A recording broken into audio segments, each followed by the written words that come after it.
Assalamualaikum warahmatullahi wabarakatuh. Salam sejahtera bagi kita sekalian. Halo, apa kabar? Bapak, Ibu, saudara-saudari, opa, oma, kakek, nenek, dimanapun Anda berada.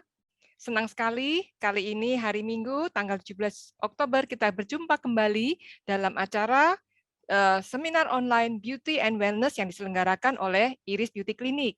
Kita bersyukur bahwa sampai hari ini kita diberi kesehatan, sehingga kita dengan segenap keluarga bisa berkumpul, dan hari ini kita bisa join di dalam acara seminar online, dan kita mendapat wawasan pengetahuan dari para ahlinya. Oke, nah pada hari ini kita akan mengangkat topik dengan menghadirkan dua narasumber kita yang luar biasa. Yang pertama, kita akan berjumpa dengan Dr.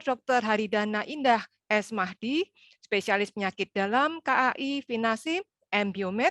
Beliau akan membawakan topik tentang bersahabat dengan penyakit autoimun.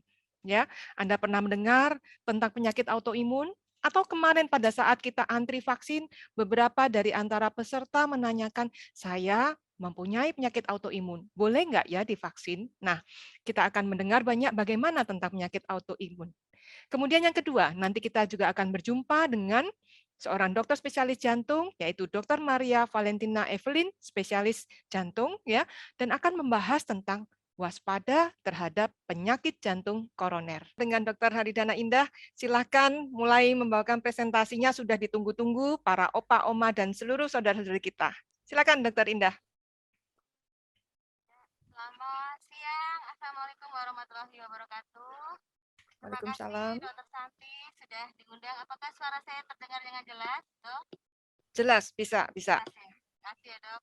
Mohon maaf ini lagi di jalan. Ya, silakan, Terima nggak apa-apa. kasih Dokter Santi dan saya Fandi juga, Dokter Evelyn, Bapak, Ibu, Oma, Opa, teman sejawat yang mungkin mendengarkan.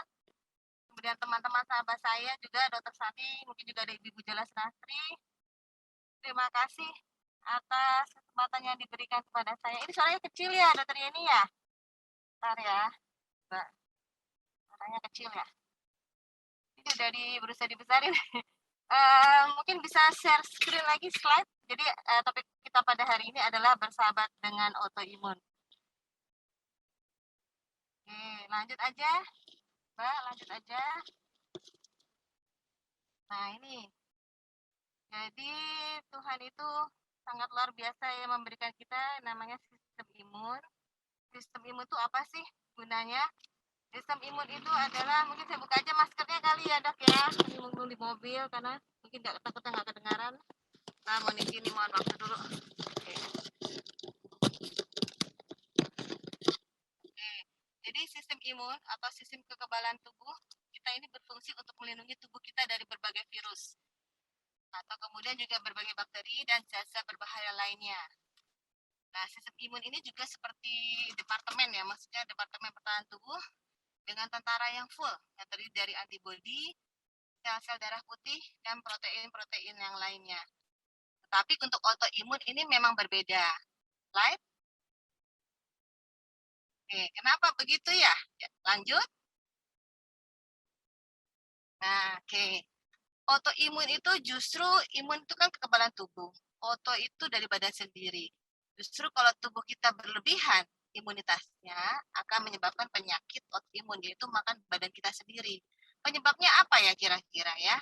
Bisa genetik, nah itu bisa dari orang tuanya, kakek neneknya, terus kemudian bisa dari lingkungan, lingkungan ini erat sekali dengan gaya hidup, misalnya sering makan junk food ya, atau bekerja di lingkungan pabrik misalnya, yang menyebabkan gangguan dari genetiknya atau perubahan genetik yang menyebabkan suatu penyakit autoimun. Karena autoimun itu tidak diketahui dengan jelas penyebabnya itu apa. Atau juga virus atau bahkan vitamin yang berlebihan. Nah, ada genetik dengan minum vitamin yang berlebihan, khususnya pada masa pandemi ini juga kita tidak usah terlalu berlebih-lebihan untuk mengkonsumsi vitamin supaya tidak terjadi autoimun. Right? Nah, ini dia. Penyakit autoimun ini dapat diturunkan meskipun misalnya bisa berbeda. Misalnya, di sini dicontohkan neneknya kena rematik, tapi bisa saja anaknya tidak masalah, tapi kenanya ke cucunya. Bisa jadi seperti itu. Ya, jadi memang ada resiko genetik sama dengan penderita asma atau alergi. Ada genetiknya, tergantung pencetusnya apa. Right? Lanjut. Nah, ini tadi ya, ini contoh-contohnya, terutama makanan-makanan kaleng ini yang ada apa pengawetnya. Kemudian, nah ini bisa perokok. Nah, ini merokok ini bisa menyebabkan pencetus dari suatu autoimun atau zat-zat kimia yang lain. Polusi udara bisa, atau yang tadi sebelah kanan ini ya sangat mengerikan ya kalau misalnya dilihat dari racun-racun limbah berbahaya, terus kemudian tinggalnya di tepi sungai yang tidak bersih seperti ini. Nah, itu bisa menyebabkan pencetus dari autoimun itu sendiri. Juga vitamin C yang berlebihan, apalagi ada vitamin C dengan pemutih. Nah, itu juga kita tidak usah terlalu berlebih-lebihan, akibatnya bisa mencetuskan autoimun. Slide. Nah, siapa sih yang berisiko terkena autoimun? Yang jelas pastinya yang memiliki riwayat keluarga penderita penyakit autoimun, ya. Gitu. Tapi kalau yang tidak ada riwayat penderita autoimun, ya kalau gaya hidupnya tidak bagus, ya bisa terjadi autoimun. Slide. Nah, ini ya, apa sih autoimun itu ya? Autoimun itu misalnya kan namanya Hashimoto thyroiditis, jadi seperti gondongan, SLE. Tetap ini perempuan di sini lebih banyak daripada laki-laki. Sjögren syndrome, primary biliary cirrhosis. Terus kemudian ini yang di bawah nih apa nih? Saya juga nggak ini ya. Jadi berbagai macam, nanti bisa slide-nya dibagikan, silahkan. Jadi lupus juga ada nih yang penyakit yang terbesar. Terus kemudian kenapa kok perempuan lebih banyak ya daripada laki-laki? Slide. Lanjut. Lanjut slide. Ya, kenapa?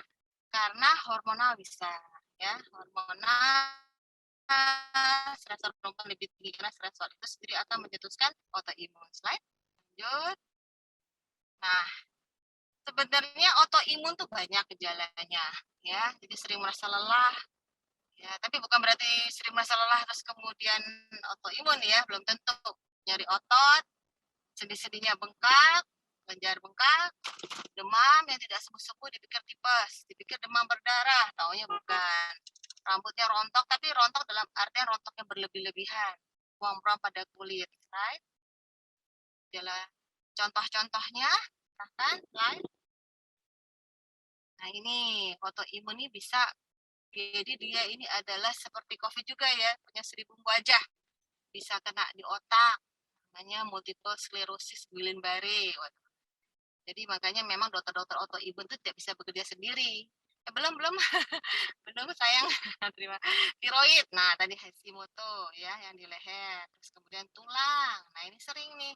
Rematik, ankylosis spondylitis, dan polimialgia rematik.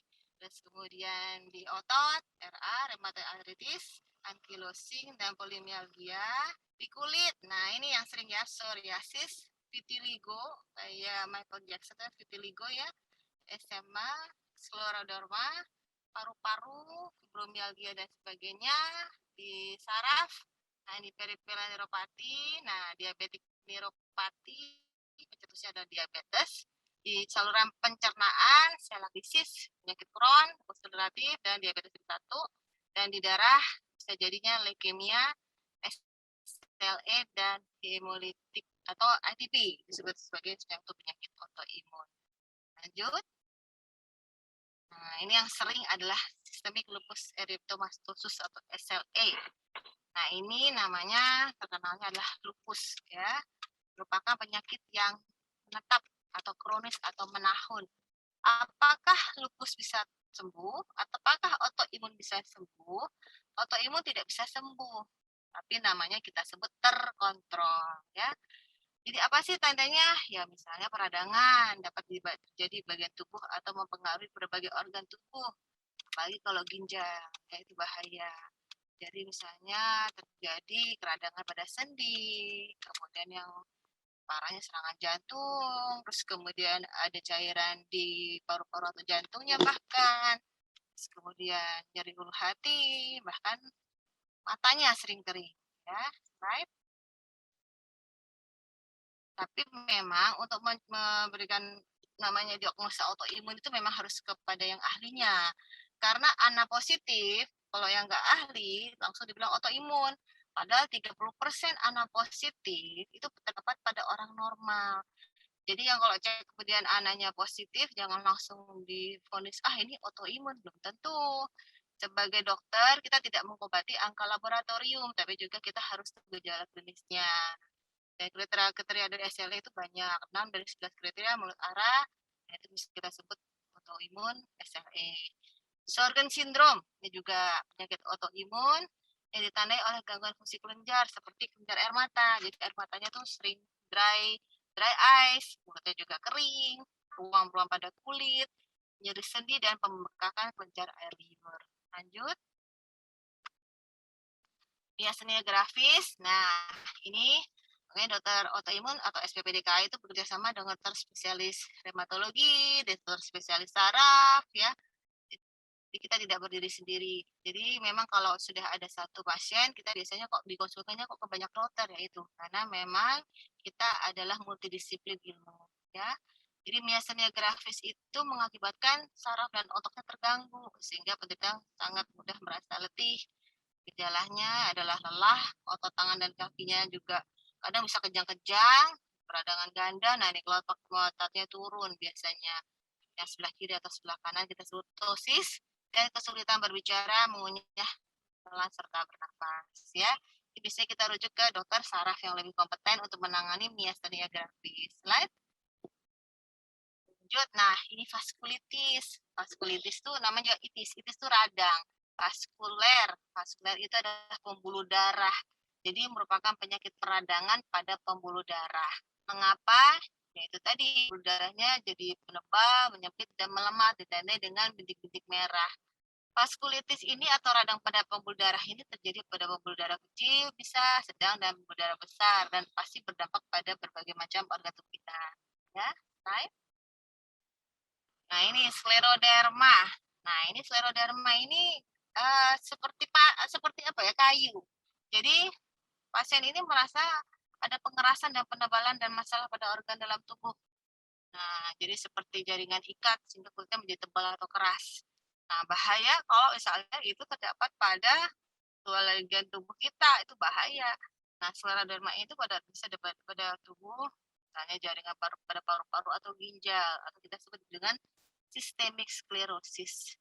Jadi serangan jantung, kekerasan pembuluh darah yang memicu ya kerusakan jaringan lain, hipertensi, gagal ginjal, dan sebagainya.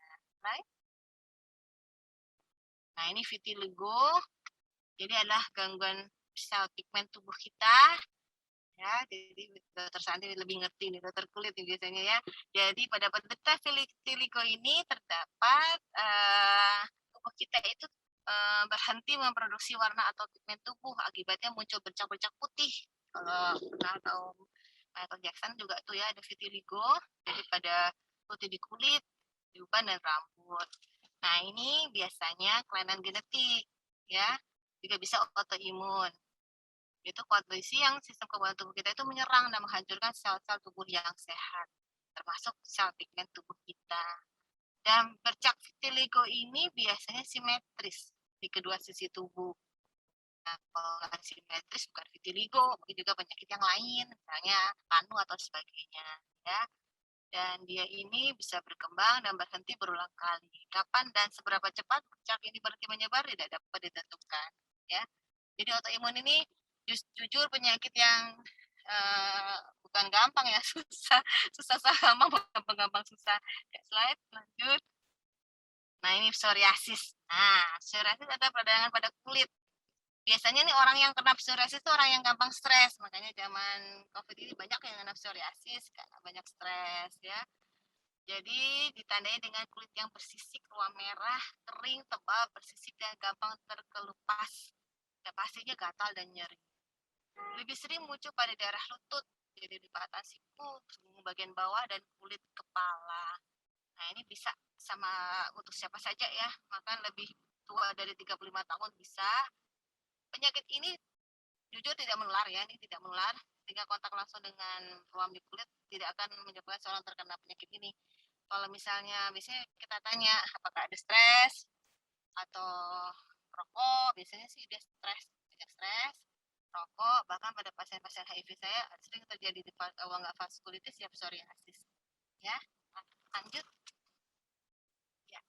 Oke, di pertanyaannya kurang lebihnya lanjut. Nah, tadi ya, apakah penyakit autoimun menular? Tentunya tidak. Ya, namanya juga autoimun. Jadi imunitasnya itu berlebih diakibatkan oleh kelirunya sistem imun kita. Dia harusnya nyerang kuman, tapi karena berlebihan, dia justru akan menyerang sel tubuh kita sendiri. Ya, jadi memang kalau ada yang genetik, terus kemudian makanya pada pasien-pasien autoimun tuh kalau dikasih suplemen tuh kita juga harus hati-hati. Jangan sampai itu akan berlebihan karena sistem imunnya kan sangat berlebihan tuh. Makanya diturunkan supaya tidak makan badannya sendiri. Right? Nah, apakah pengidap penyakit autoimun bisa hidup normal? Bisa sekali ya, karena saya punya teman, kemudian punya Mas Jawat, kemudian teman-teman yang itu bisa banget. Bahkan ada yang bisa, ya teman dokter saya juga bisa operasi, ada yang malah jadi kepala yayasan, ada macam-macam. Jadi perawat pun juga bisa bekerja dengan normal ya, asalkan autoimun ini dapat dikelola dan dikontrol ya. Tolong jangan ke orang pintar ya, kita aja ke dokter ya. Dan jangan berikan obat. Kalau dokternya bilang jangan, ya jangan. Alasannya nanti takut kena COVID. Nah, sekarang kan ada seperti ini, ada webinar, ada Zoom meeting, ada bisa telemedicine ya.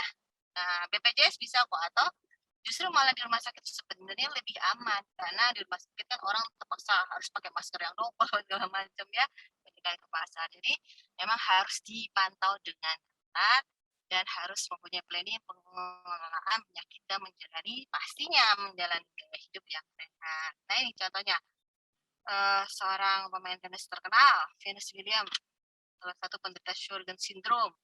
Ada lagi ya Asanti, seorang penderita autoimun lupus ya. Nah, lanjut. Ya, ini oke. Apakah kondisi autoimun dapat dikendalikan atau tidak? Jujur ya, itu tadi kalau kita minum obat dengan baik, kontrol dengan baik ya bisa dikendalikan, pasti bisa. Tapi kalau jadi dokter-dokteran sendiri, ya on off ya pastinya ya itu tadi tidak dapat dikendalikan. Lanjut. Nah, ya pastinya apakah sih perlu baru? Nah, ada yang bilang saya mendingan ke ini orang pintar minum jamu. Waduh, justru dari jamu-jamuan itu dia menyebabkan autoimunnya malah tidak terkontrol. Ya, jadi memang obat-obatan itu hati-hati untuk orang autoimun ya, orang autoimun atau vitamin-vitamin itu kayak imunes, kayak ibus. Nah, itu apakah boleh sih sama orang autoimun? Nggak boleh, karena dia kan sudah tinggi imunitasnya. Nah, kalau dikasih itu nggak tambah jadi flare up atau berlebihan, ya. Lanjut, ya. Jadi intinya jangan anggap ini suatu penyakit apa ya, kan ini jelas bukan penyakit kutukan ya, apalagi penyakit yang dibikin orang. Enggak, karena saya punya pasien ini dibikin sama pacarnya dulu dok, waduh emangnya dia asanti apa enggak kan. Jadi ini bukan penyakit yang kutukan, apalagi penyakit yang dibikin orang, enggak ya. Jadi selalu berpikir positif ya, pasti ada jalan keluarnya insya Allah ya, percayalah selalu pasti ada jalan untuk menghadapi suatu masalah, karena banyak kok pasien autoimun yang baik-baik, banyak. Right? Lanjut. Nah, ini kita bilang 5 dasar hidup sehat, LDHS. Gimana peranannya terhadap autoimun. Lanjut. Lanjut. Ya, oke, apa sih? Nah, yang jelas gaya hidup sehat, aktif, mandiri. Nah, itu tadi selalu berpikir positif karena kalau pikirannya positif ya, hormon-hormon dalam tubuh kita itu pasti menghasilkan sesuatu yang positif, akibatnya kita juga daya tahan tubuh kita turun. Tapi kalau banyak stres, depresi ya pastinya ya jadi gampang sekali itu si autoimun flare up atau apalagi kalau tukang marah-marah, stresnya tinggi ya, gitu ya. Jadi tetap aktif mandiri, terus belajar, intinya pola hidup sehat. Tadi ya ini ada 1, 2, 3, 4, 5, lanjut. Nah, bagaimana peranan gaya hidup sehatnya? Nah, makanan sehat. Makanan sehat itu tidak harus mahal, ya. Makanan sehat itu tidak harus mahal, sayur, buah, ya. Lebih bagus kalau minyaknya juga jangan sering-sering, artinya bukan minyak yang berkali-kali dipakai, kontrolnya teratur juga, olahraga. Nah, ini nanti olahraga ini ada khusus nih. Yang tentunya ya pasti jaga kebersihan ya. Jaga kebersihan itu bukan hanya jaga kebersihan itu artinya ya itu tadi untuk ventilasi udara dan sebagainya ya karena pada pasien-pasien tertentu seperti lupus itu dia seperti mohon maaf Dracula nggak boleh kena matahari langsung bisa flare up makanya kita beri vitamin D3 kalsium supaya dia bisa dapat asupan D3 dari sinar matahari tapi bukan dari sinar matahari langsung ya karena kalau dapat langsung dari sinar matahari dia bisa lupusnya tambah parah ya. Baik, lanjut. Nah, makanan yang tinggi kalori terbukti membuat sel imun terkait lupus ini menjadi lebih aktif. Nah, ini gimana ya? Makanan tinggi kalori ya, junk food enak-enak ini ya. Nah, yang sering adalah gluten ya. Yang protein dari gandum, ya ini juga terbukti mencetuskan beberapa sindrom autoimunitas.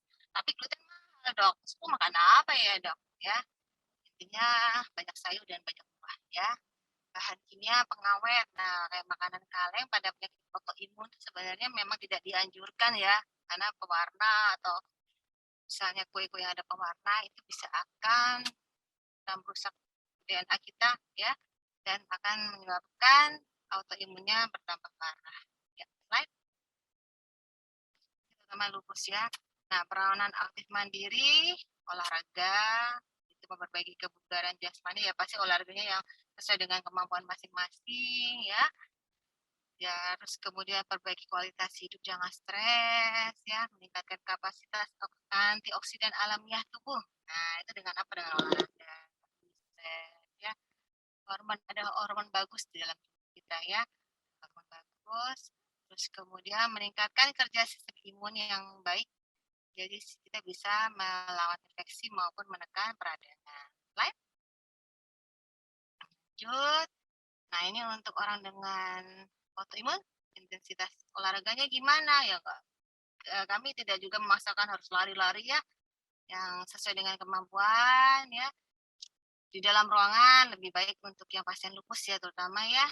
Kemudian tekanan sedih minimal. Kalau pasien-pasien dengan rematik atau osteoartritis yang lututnya sakit ya low impact. Dia bisa loncat-loncat yang nggak jelas gitu ya. Olahraga secara teratur.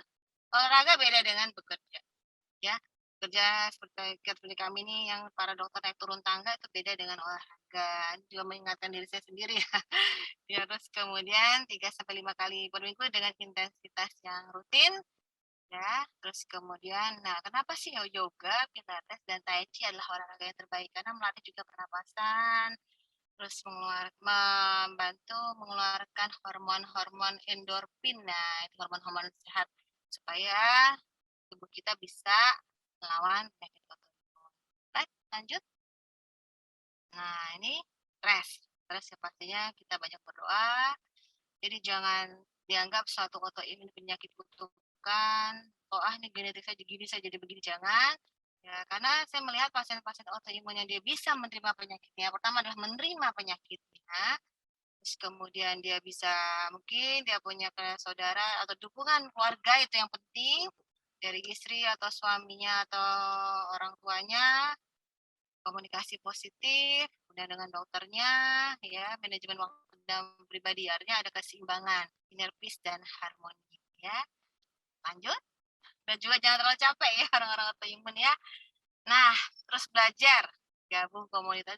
Kalau di ada komunitas lupus ya, itu di Jakarta ini di bagian alergi imunologi itu ada sebenarnya yang ahli lupus langsung itu Dokter Nanang, Arvina, Dokter Susi, Dokter Sutanto, Prof. Iris ya, itu yang lebih ahli lupus sebenarnya daripada saya ya. Gitu. Jadi gabung komunitas belajar, pelajari segala hal tentang autoimun dan pastinya pakai BPJS aja karena mahal ya. Karena menegakkan suatu diagnosa autoimun itu mahal ya. Obatnya pun juga lumayan. Kalau pakai BPJS sih kebanyakan yang bisa dengan BPJS ya. Baik, lanjut. Nah, ini yang lagi booming. Bisa nggak sih autoimun divaksin COVID? Jadi untuk pasien-pasien autoimun itu memang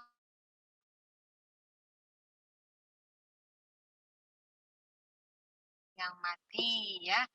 Jadi untuk yang gangguan imunitas menurun seperti HIV, pasien-pasien kanker, pasien-pasien COVID ini, pasien-pasien autoimun ini, vaksinasi COVID ini adalah vaksinasi yang mati, jadi nggak ada masalah. Jadi diberikan vaksinasi COVID itu tidak masalah karena ini adalah vaksin mati. Sinovac tidak masalah. Terus kemudian memang lebih dianjurkan adalah yang Pfizer atau Moderna dengan catatan autoimunnya harus sudah terkendali ya. Karena ada autoimun yang terjadi pengentalan darah. Nah, itu yang kita harus hati-hati terhadap yang namanya AstraZeneca. Tapi ada juga yang dengan AstraZeneca nggak masalah kok, karena dia sudah minum pengencer darah. Memang intinya memang semua vaksin itu bagus untuk pasien artinya vaksinasi COVID ini sebenarnya nggak ada masalah ya. Tapi kalau untuk yang dendritic cell, kalau vaksinasi hidup saya rasa itu masih ada di pertanyaan ya, apakah yang katanya bisa untuk pasien-pasien autoimun untuk dendritic cell, vaksin Nusantara maksud saya ya.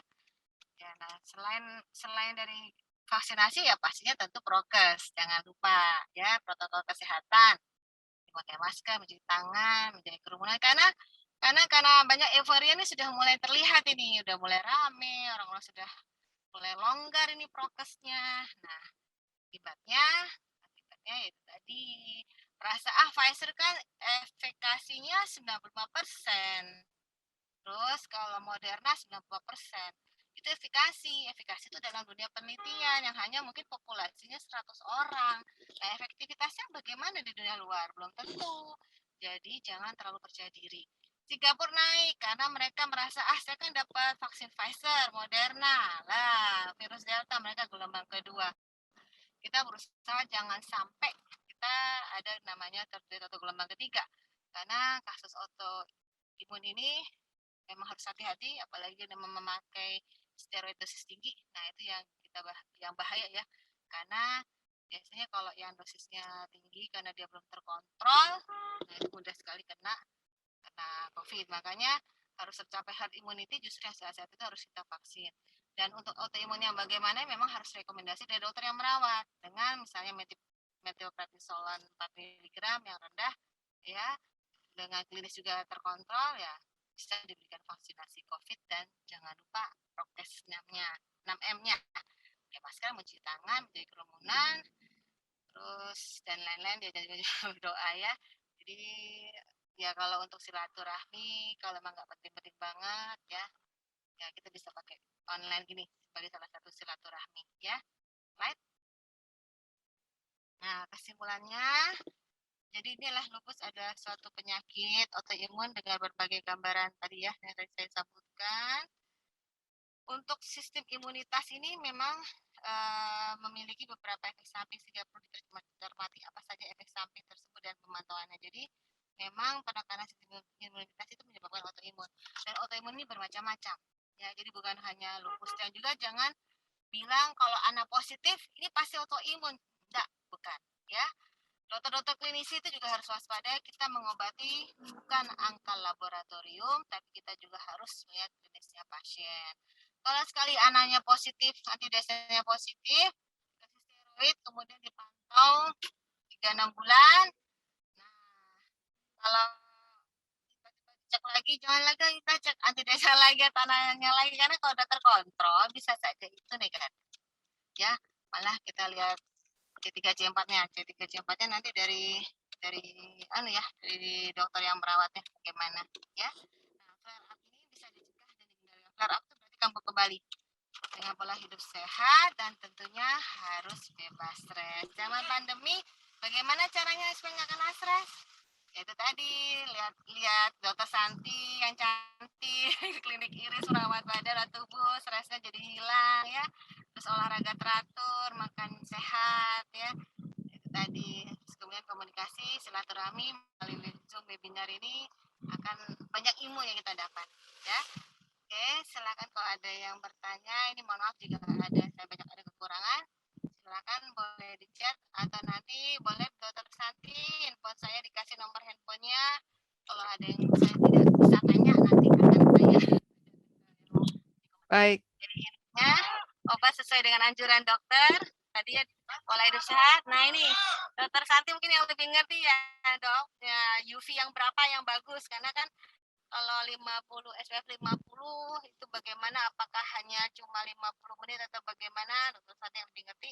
Nah intinya autoimun dapat dikontrol dan tetap semangat ya. Oke lanjut, yang terakhir ya. Jadi lupus itu tandanya kupu-kupu ya, kupu-kupunya cantik banget ya. Kita lihat kupu-kupu aja, jangan sampai itu kupu-kupu di muka kita. Oke, terima kasih Dokter Santi. Saya kembalikan ke Dokter Santi. Di bidang ini ya, terutama yang kami terima di Iris Beauty Clinic untuk pasien-pasien yang mengalami autoimun, terutama case vitiligo ya. Kemudian juga terkadang ada yang terjadi kebotakan. Jadi kebotakan yang di area-area tertentu di kepala yang tiba-tiba. Langkah awal yang harus dilakukan untuk terapi, apa yang bisa dilakukan pasien di rumah, dan apa sarannya gitu. Mungkin Dokter Indah bisa jelasin untuk kondisi demikian. Ya, ya jadi gini Dokter Santi, kalau vitiligo itu kan suatu penyakit ya, imun ya. Tadi ya mata kulit ya. Nah itu memang itu ranahnya dokter kulit itu sebenarnya Dokter Santi. Jadi untuk alergi imunologi itu memang kita lebih ke arah SLE sih ya sebenarnya, sama Sjögren syndrome dan Pierce syndrome ya. Tapi memang kalau peranan Dokter Santi juga sangat penting, karena itu tadi dengan tonik-tonik khusus ya yang mungkin tidak, jadi maksudnya bukan yang minum ya, mungkin lebih yang apa ya, langsung ke ini ya dok, yang langsung ke artinya langsung ke kulit ya. Jadi itu bisa lebih baik dibandingkan yang minum, karena obat minum itu kan kita nggak tahu ya. Nah lebih baik, jadi ya, mohon maaf, ini mungkin signalnya Dokter Indah kadang keras, kadang agak lemah, nggak terdengar. Jadi intinya begini, untuk case yang autoimun tentang vitiligo di mana di area kulit tadi kelihatan pigmennya jadi berkurang ya, atau juga kebotakan yang terjadi tiba-tiba, maka ini memang perlu koordinasi yang ditangani. Biasanya kita lakukan untuk perawatan lokal di area yang kebotakan ataupun di area vitiligonya, sambil mungkin dari seperti dari Dokter Indah, bagaimana untuk terapi autoimunnya, dan tidak boleh terlalu banyak vitamin ya. Nah ini sudah ada pertanyaan yang masuk, saya bacakan dari Ibu Angelina Sieni. Siang Dokter Indah, apakah diabetes juga bisa karena autoimun dan bagaimana penanganannya? Mungkin ini Dokter Indah bisa jelaskan nah tentang diabetes kaitannya ini. Silakan. Halo, kayaknya suaranya. Ya ini sekarang kedengeran.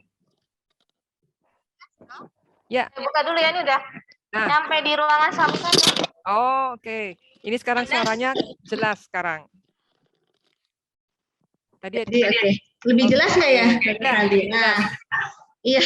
Ya, oke. Jalan dari rumah. Saya lupa tuh tadi ngerubah slide-nya. Suami saya udah pindah Mbak Santi di Marini Cilandak balik ke kandang. Oke, jadi diabetes itu tuh ada bermacam-macam tipe. Jadi kalau diabetes tipe 1 itu bisa dari genetik atau autoimun. Ya. Misalnya atau kerusakan pankreas itu bisa. Itu kalau diabetes tipe 1. Tapi kalau diabetes tipe 2 itu pasti dari pola hidup. Jadi sebenarnya diabetes itu bukan lebih ke autoimun ya sebenarnya ya. Tapi memang karena diabetes yang tidak terkontrol bisa mencetuskan autoimun, misalnya seperti rheumatoid arthritis atau osteoartritis atau lupus. Atau bisa juga misalnya penggunaan steroid pada pasien-pasien lupus yang dia agak membandel lupusnya atau yang putus obat lupusnya, jadi dia memberikan dengan dosis yang sangat tinggi, akibatnya kita bilang diabetes tipe lain. Karena steroid itu bisa menyebabkan gula kita tidak terkendali. Kalau misalnya, apalagi kalau yang suka main dokter-dokteran sendiri ya, akibatnya terjadi kerusakan pankreas dan terjadi diabetes gitu jadinya. Baik, Jadi ya. ya. Ya, jadi harus hati-hati ya mengkonsumsi steroid karena itu tadi seperti dokter Indah jelaskan bisa mengakibatkan naiknya gula darah juga. Oke, saya lanjutkan. Mudah-mudahan terjawab ya tadi Ibu Sheni. Berikutnya ini pertanyaan dari Ibu Herliana. Apakah penderita autoimun yang sudah divaksin pertama dan kedua, vaksin COVID-1 dan 2, perlu booster untuk vaksin COVID? Silakan, Dokter Indah. Ya, itu pertanyaan bagus banget. Jadi memang dari kami, dari Perhimpunan Dokter Penyakit Dalam Indonesia, PABDI, kita sudah membuat guideline, tapi mungkin belum keluar. Khususnya pada penderita-penderita yang imunitasnya menurun, terutama pasien kanker, pasien autoimun, yang diturunkan dengan steroid, yang rentan dengan infeksi, pasien-pasien HIV, itu kita akan berusaha untuk menego ya, dalam tanda kutip menego ya, untuk memberikan booster. Karena memang saat ini kan vaksinasi itu kan tidak dijual dengan bebas ya, semuanya terkait dengan peduli lindungi ya. Yes. Jadi kecuali nakes dapat, tapi kalau yang bukan nakes mau keluar negeri aja susah. Karena banyak yang minta tolong, kalau itu suratnya dari mana, karena mereka hanya percaya peduli lindungi. Malahan kalau bagusnya malah kadang juga ada yang mendingan nggak usah divaksin, karena kalau divaksinnya di luar malah lebih bisa. Kalau yang bekerja, nah itu repotnya di situ. Tapi itu akan nanti mungkin next kali ya, Dokter Santi ya. Tapi wacana ke sana ada, karena kita sudah mulai bikin penelitian, Dokter Santi, untuk booster ini ya. Baik ya, sambil menunggu regulasi dari pemerintah ya, kapan diadakan untuk booster ya. Pertanyaan ini banyak sekali, kita tunggu saja, pemerintah pasti mengaturkan buat ini ya, booster ini. Baik, selanjutnya pertanyaan dari Ibu Hastuti. Salam Dokter Indah, terima kasih paparannya. Bagaimana membedakan rematik dan gout yang disebabkan autoimun dengan disebabkan karena makanan atau pola hidup yang tidak sehat? Silakan, Dokter Indah. Ya, terima kasih. Ya, kalau jadi gini, ini sambil ada tadi yang tanya, ada beberapa autoimun itu yang terjadi pada usia muda, terutama yang rheumatoid arthritis, jadi jari-jari sendinya itu sakit atau usia muda. Usia muda itu dalam artian yang sekitar di atas umur 18 tahun ke atas ya. Nah, karena mungkin saya dokter penyakit dalam dewasa ya, tapi ada loh yang sakit autoimun dari kecil itu juga ada. Pasien-pasien lupus yang mulai umur 14 tahun ke atas juga ada. Nah, terus kemudian nah kalau yang namanya lupus itu bisa segala muka ya. Jadi dia bisa kena rematik, kena namanya sendi-sendi besar ataupun sendi-sendi kecil. Kalau misalnya lupusnya terkontrol berarti, nah itu tadi, itu berarti secondary dari gejala yang sekunder. Kalau lupusnya terkontrol, gejala itu akan hilang atau berkurang. Nah itu kita bisa bedakan. Nah tapi kalau yang kayak gout misalnya seringnya makan jengkol, pete, durian. Nah itu bisa menyebabkan gout arthritis. Jadi kalau misalnya diobatin membaik, ya itu berarti belum tentu autoimun, walaupun sebagian besar memang artritis radang sendi, radang sendi itu rata-rata autoimun. Nah, kalau untuk yang osteoartritis itu biasanya yang usia lebih tua. Memang ada beberapa penelitian yang mengatakan kalau suku-suku tertentu seperti, maaf ya, ini termasuk orang Jawa juga kok, termasuk saya orang Jawa, orang Padang, Chinese, itu memang lebih tinggi penyakit rematiknya dibandingkan suku-suku lain, suku Padang juga. Karena mungkin dari pola makanannya ya. Baik, ya. Berikutnya ya, berikutnya pertanyaan kita lanjut lagi, ini semakin banyak yang masuk. Dari Christian Helvin dan yang berikutnya Ibu Ike, ini dua ini hampir sama. Apakah autoimun ini ada gejala yang benar-benar spesifik? Soalnya tadi disebutkan terkait gejala seperti gejala general ya, kelelahan, rambut rontok, dan sebagainya. Sama, yang berikutnya juga menanyakan ciri-ciri. Bisa dijelaskan ini, Dr. Indah? Ya, ya, Dr. Santi, yang memang sebenarnya penyakit autoimun yang paling kita aware itu adalah penyakit lupus sebenarnya ya. Kalau gejala penyakit lupus itu dia ada enggak, jadi tidak semua orang lelah itu pasti autoimun atau tidak semua orang rematik itu pasti autoimun. Jadi yang spesifik banget tuh biasanya kalau yang ini biasanya dia gampang lelah. Lelah itu dalam artian HB-nya rendah. Anemia, HB-nya rendah. Terus kemudian trombositnya turun. Nah, trombositnya turun mengakibatkan gampang bercak-bercak merah tadi, seperti bisa juga vaskulitis. Nah, memang gejala pastinya karena autoimun ini berjalan. Jadi misalnya kalau yang HB-nya rendah atau anemia itu belum tentu juga itu dia autoimun, belum tentu. Tapi ada juga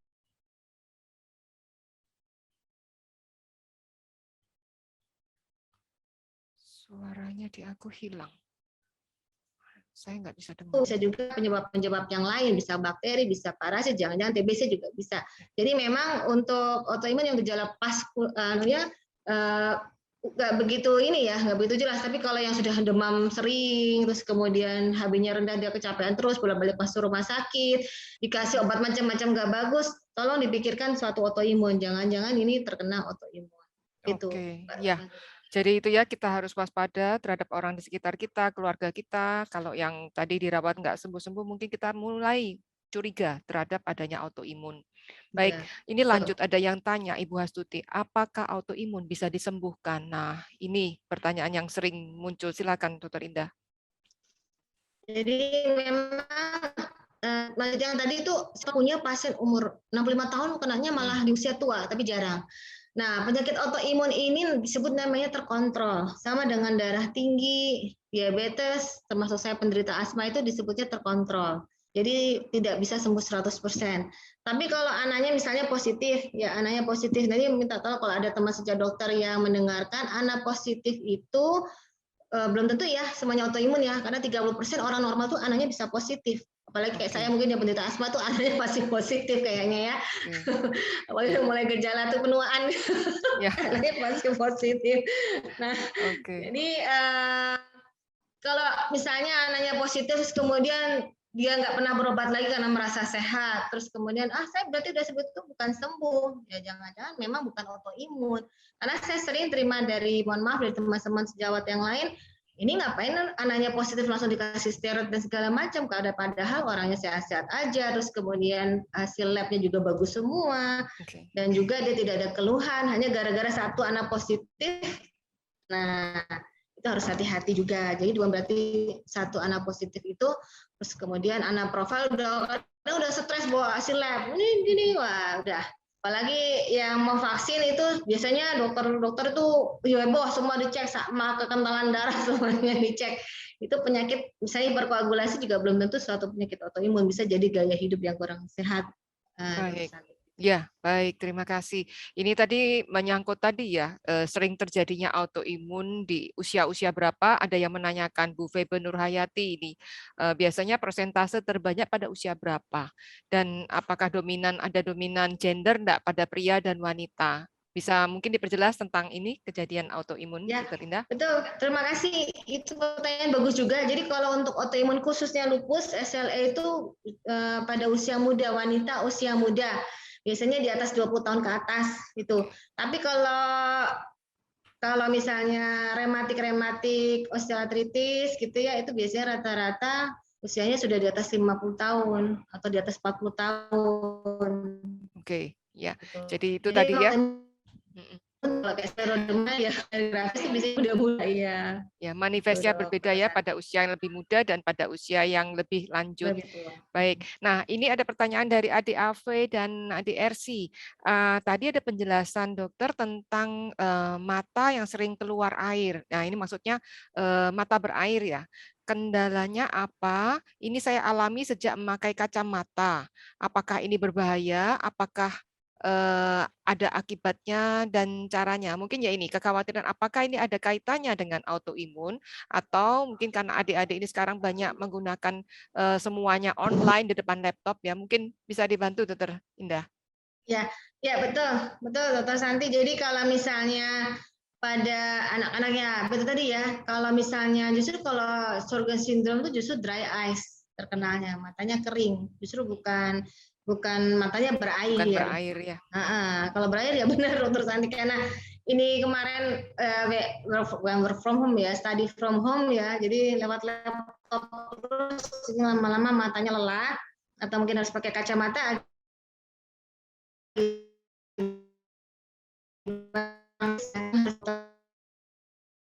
Baik, ya mungkin ini terkendala signal ya. Suara saya masih cukup didengar ya, mudah-mudahan masih cukup didengar. Untuk ADAV, RC tadi dijelaskan Dokter Indah bahwa kayaknya,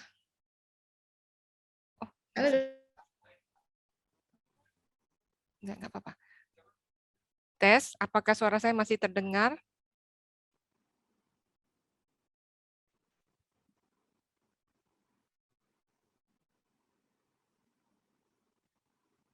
Dokter Santi. Masih reconnect untuk Dokter Santi. Dokter Indah mungkin boleh dilanjutkan pertanyaannya ya. Ya, oke. Kalau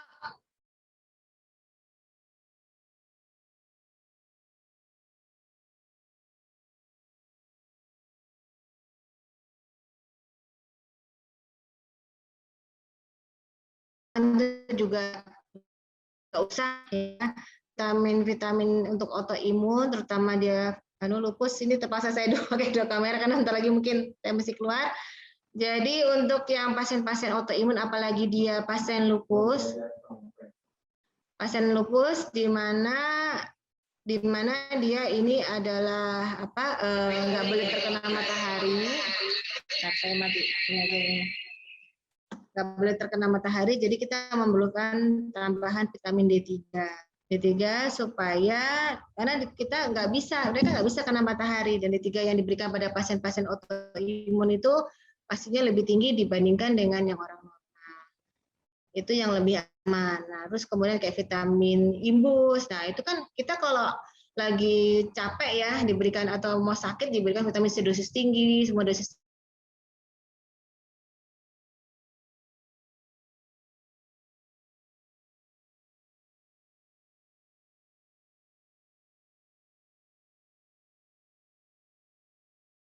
autoimun itu imunitasnya, jadi ada gini, namanya imunitas orang normal, itu dibilang orang normal, imunitasnya bagus, imunitasnya tinggi kita sebut autoimun karena dia makan badannya sendiri.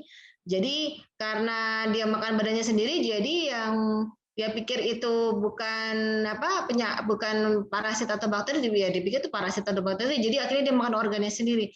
Sedangkan yang rendah, imunitas rendah itulah suatu penyakit yang seperti TBC yang kekebalan tubuhnya rendah, terus kemudian HIV. Nah, itu gitu. Jadi autoimun itu sebenarnya imunitas yang tinggi, bukan yang rendah atau yang sedang. Nah, kalau sudah terkontrol dengan obat, imunitasnya membaik. Nah, itu tadi supaya tidak terjadi flare up ya. Hati-hati mengkonsumsi vitamin. Mohon ditanyakan kepada dokter yang merawat karena ini kasus berkasus, Bu. Ya. Baik, ya, Dokter Indah, kayaknya ini yang pertanyaan, mungkin ada satu pertanyaan terakhir, ada pertanyaan tentang di badan saya bagian dada muncul bintik-bintik merah, tapi tidak ada rasa gatal. Apakah ini ada hubungannya dengan autoimun? Di bagian dada, bintik-bintik merah ini perlu dilihat dulu ya jenisnya ya, karena banyak ya bintik merah seperti apa. Iya, Dokter Santi aja dulu, ke Dokter Santi. Iya, kalau saya lihat banyak Ibu ya, jadi bintik merah banyak ya. Res itu kita mesti lihat apakah ada inflamasi sesuatu. Iya, atau mungkin juga ada, biasanya juga karena telanga ektasis atau keringat buntet, Mbak. Tapi ini nggak ada gatal, Jadi nanti perlu dilihat dulu. Jadi kalau Ibu kotanya, Ibu tinggal sekitar Surabaya, monggo silakan ke klinik, nanti kami lihat dulu dan apa yang bisa dibantu. Kalau nanti perlu dikonsultasikan dengan Dokter Indah, nanti kami konsultasikan Dokter Indah gimana selanjutnya. Gitu ya. Ya, Baik, ya. saya kira pertanyaannya udah terbahas semua. Terima kasih banyak. Ini ya, karena Dokter Santi. Ya, nanti Dokter saya Indah ikutin udah kalau ada. handphone. Nah, Iya. nanti kalau ini saya Thank ingin you. juga dengan. Ya, Ya, terima stay kasih Dokter safe, Santi. sehat Salam hormat selalu. buat keluarga. Ya. Dokter Evelyn, mohon izin, mohon maaf semuanya. Ya. Saya mungkin saya ya. Ya, terima kasih Dokter Mas Jawa Indah sekalian, Dokter sharingnya. Santi, Ya. krunya Mbak Ufa dan teman-teman yang lain, Bapak, Ya. Ibu, kakek, nenek, om, mama, opa semuanya terima kasih banyak. Ya. Selamat siang. Ya, profil narasumber kita, saya langsung persilahkan sejawat saya, Dokter Evelyn, yang selalu ceria, selalu energik ya. Silakan Dokter Evelyn. Terima kasih Dokter Santi, selamat sore semuanya. Hari ini kita mau membahas topik jantung koroner katanya ya. Ini salah satu topik yang entahlah kenapa kok sangat-sangat digemari gitu. Oke, kita akan mulai dari jantung koroner. Apa yang dimaksud dari jantung koroner? Slide. Jadi jantung koroner ini adalah satu gangguan fungsi jantung akibat dari otot jantung yang kekurangan darah karena adanya penyempitan di pembuluh darah koroner. Jadi otot jantung itu sebenarnya kan dikasih makan oleh pembuluh darah yang berada di sekitar otot jantung. Nah, kalau dia menyempit seperti gambar yang ada di sebelah kanan itu, misalnya ada penumpukan lemak atau ada pecah atau apa, nah akibatnya aliran darahnya terganggu dan terjadilah yang dinamakan penyakit jantung koroner atau serangan jantung, begitu ya. Di slide. Nah, penyakit jantung koroner ini memang sejak dulu, mulai tahun 2015 itu ada survei yang menunjukkan merupakan pembunuh nomor 1 dari segala macam jenis penyakit. Dari 10 macam penyakit ini, jantung koroner memang menempati posisi wahid ya. Jadi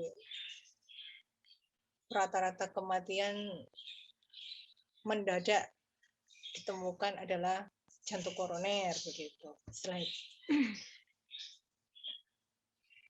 Nah, dari diagram ini juga ditunjukkan mulai dari orang-orang dengan pendapatan yang bisa dibilang rendah, kemudian menengah maupun pendapatan yang cukup tinggi, jantung koroner masuk dalam 10 besar pembunuh. Jadi, tapi yang menjadi topik di sini yang menarik adalah pada orang-orang yang dengan pendapatan yang tidak terlalu tinggi, jantung koroner justru tidak menjadi pembunuh yang nomor 1. Jadi dia menempati urutan yang keempat. Tapi semakin tinggi pendapatan dari orang tersebut, maka risiko jantung koroner semakin tinggi dan justru pembunuh nomor 1 adalah jantung koroner. Nah, ini kemungkinan disebabkan oleh pola hidup yang jelek pada orang-orang. Semakin punya uang, dia akan semakin banyak makan makanan yang tidak sehat begitu ya.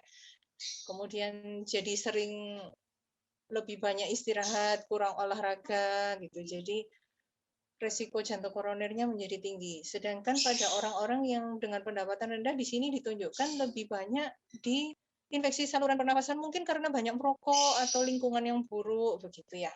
Slide. Nah, ini semakin tinggi tingkat pendapatan manusia, semakin tinggi juga resiko jantung koroner. Jadi semakin banyak yang kena jantung koroner, kemudian disusul selalu berteman dengan yang namanya stroke. Slide.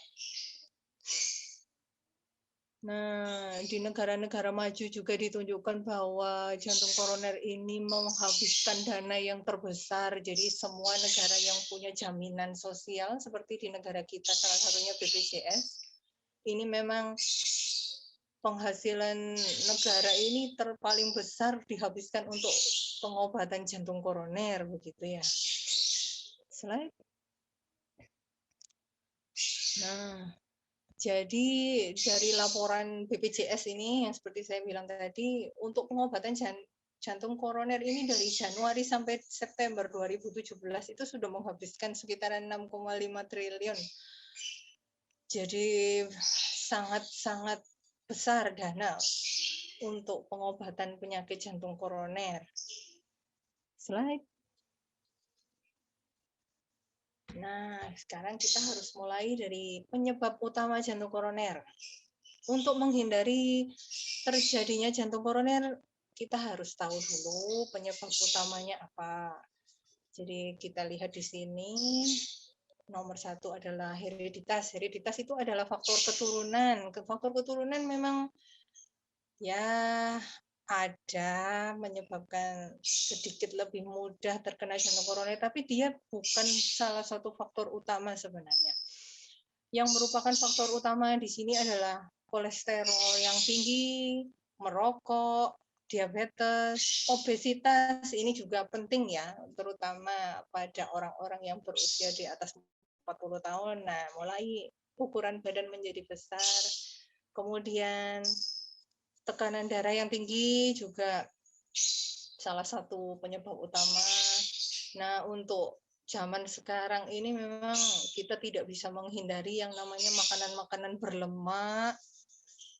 Banyak sekali makanan instan, banyak sekali makanan cepat saji yang lemaknya sangat tinggi. Kemudian kita juga hidup di kota dan mulai kurang olahraga, kalau liburan tidur, kalau hari kerja, habis kerja pulang juga langsung tidur, tidak menyempatkan diri olahraga. Nah, ini akan menyebabkan segala macam penyakit. Dan satu lagi yang paling penting adalah stres, karena emosional stres ini ya. Dengan tekanan tinggi, apalagi akhir-akhir ini, semua online, orangnya nggak boleh keluar dari rumah. Semua online, semua di rumah begitu. Nah, ini kondisi yang juga salah satu pemicu dari meningkatnya stres. Nah, kita lihat di gambar yang sebelah kanan, ini segala macam penyebab terjadinya masalah di pembuluh darah kita. Jadi, mulai dari makanan, dari gangguan sistem saraf, dari kurangnya olahraga, kegemukan, kemudian tekanan darah yang tinggi, penyakit, salah satunya diabetes, pankreas. Nah, ini kesemuanya ini kalau terjadi gangguan, maka tidak menutup kemungkinan juga akan terjadi gangguan di pembuluh darah kita di seluruh tubuh, dan tidak terkecuali juga pembuluh darah koroner atau pembuluh darah yang memberi makan di otot jantung kita. Oke, slide.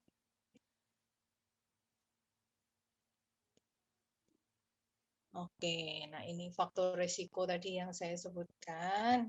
Jadi ada 2 faktor risiko penting sebenarnya. Yang utama adalah faktor risiko yang tidak dapat dimodifikasi dan faktor risiko yang dapat dimodifikasi. Artinya apa? Kalau tidak dapat dimodifikasi, ya memang sudah begitu adanya. Artinya kalau kita memang punya faktor yang tidak dapat dimodifikasi, kita harus menjaga diri lebih baik daripada orang yang tidak mempunyai faktor tersebut.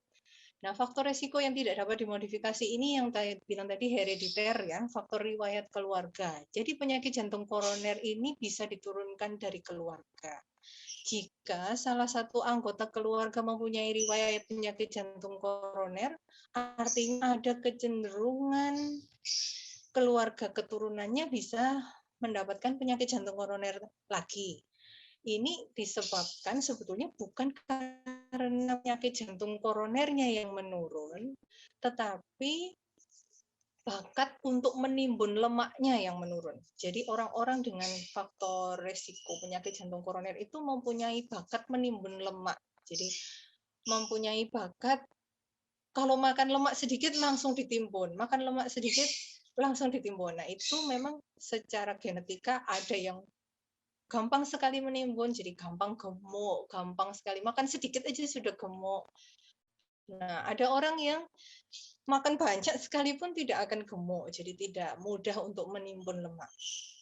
Kemudian yang kedua adalah faktor usia. Jadi memang usia ini berpengaruh.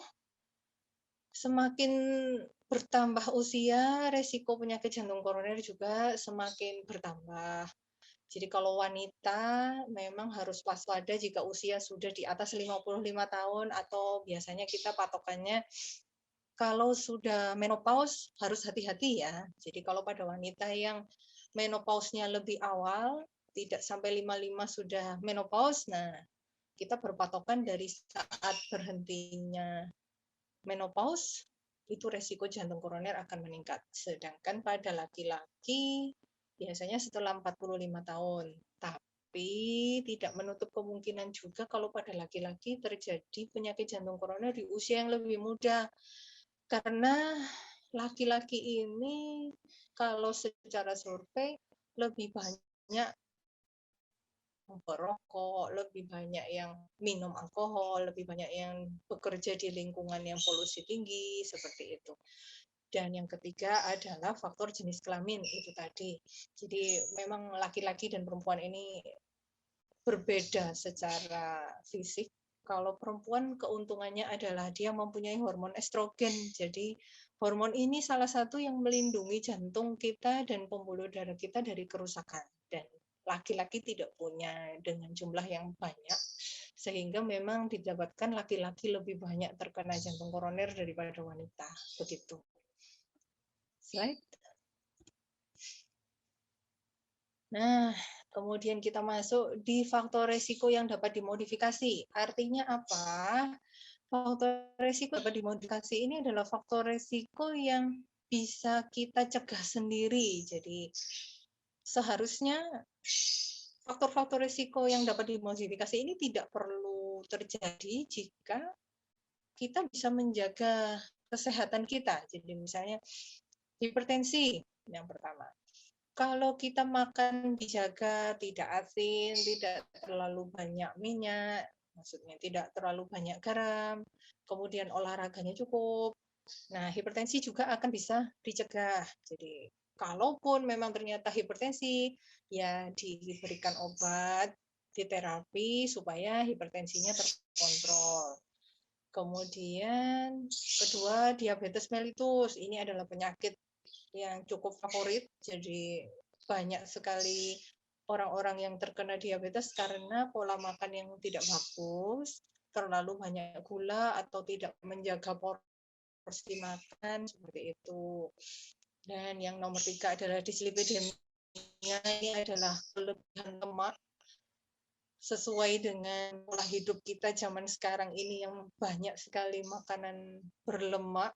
Semua orang yang masak sendiri di rumah, lebih beli di luar, dan minyaknya kita tidak pernah tahu minyak itu baru atau bekas-bekas minyak goreng yang lain, dan itu akan menyebabkan penumpukan kolesterol atau yang kita sebut dengan dislipidemia. Kemudian yang keempat, kurangnya aktivitas fisik dan obesitas. Ini memang zaman sekarang paling banyak ya. Orang malas bergerak dan makan banyak, akhirnya menjadi gemuk dan kemampuan fisiknya rendah sekali. Dan ini juga salah satu resiko yang perlu kita atasi bersama. Yang kelima adalah diet yang tidak sehat, makan makanan yang tidak sehat, kurang sayur, kurang buah, lebih banyak makan yang karbohidrat tinggi dan gula-gula tinggi, serta minyak-minyak tinggi. Nah, ini juga sangat tidak sehat. Yang keenam adalah stres. Semakin stres di masa COVID terakhir ini ya, saya lihat tingkat stres lebih banyak. Jadi pasien-pasien yang kontrol ke dokter spesialis jiwa juga jumlahnya meningkat berkali-kali lipat. Begitu. Dan yang ketujuh, perokok. Perokok ini tidak menutup juga bagi perokok yang pasif ya, bukan hanya perokok yang aktif merokok setiap hari begitu, tetapi perokok pasif juga wajib untuk memperhatikan diri karena efek dari menghisap sisa rokok orang juga sangat berbahaya.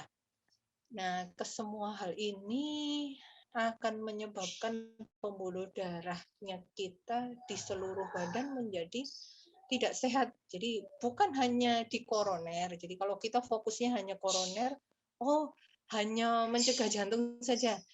Tidak begitu. Jadi sebenarnya adalah ini menimbulkan kerusakan di seluruh pembuluh darah tubuh kita. Hanya saja mungkin kita tidak terlalu peduli karena mungkin kalau penyempitan di pembuluh darah kaki masih tetap bisa dipakai, mungkin hanya kesemutan-kesemutan aja atau keringgingan atau apa terasa kakinya dingin atau apa begitu. Nggak apa-apa ini begitu. Kalau di jantung koroner kesumbat di pembuluh darah koroner, bisa langsung meninggal ya serangan jantung. Tapi sebenarnya prinsipnya kerusakan itu tidak hanya terjadi di pembuluh darah jantung saja, tetapi juga terjadi di pembuluh darah seluruh tubuh kita. Tidak terkecuali di bagian otak yang kita harus waspada yaitu stroke. Oke, slide.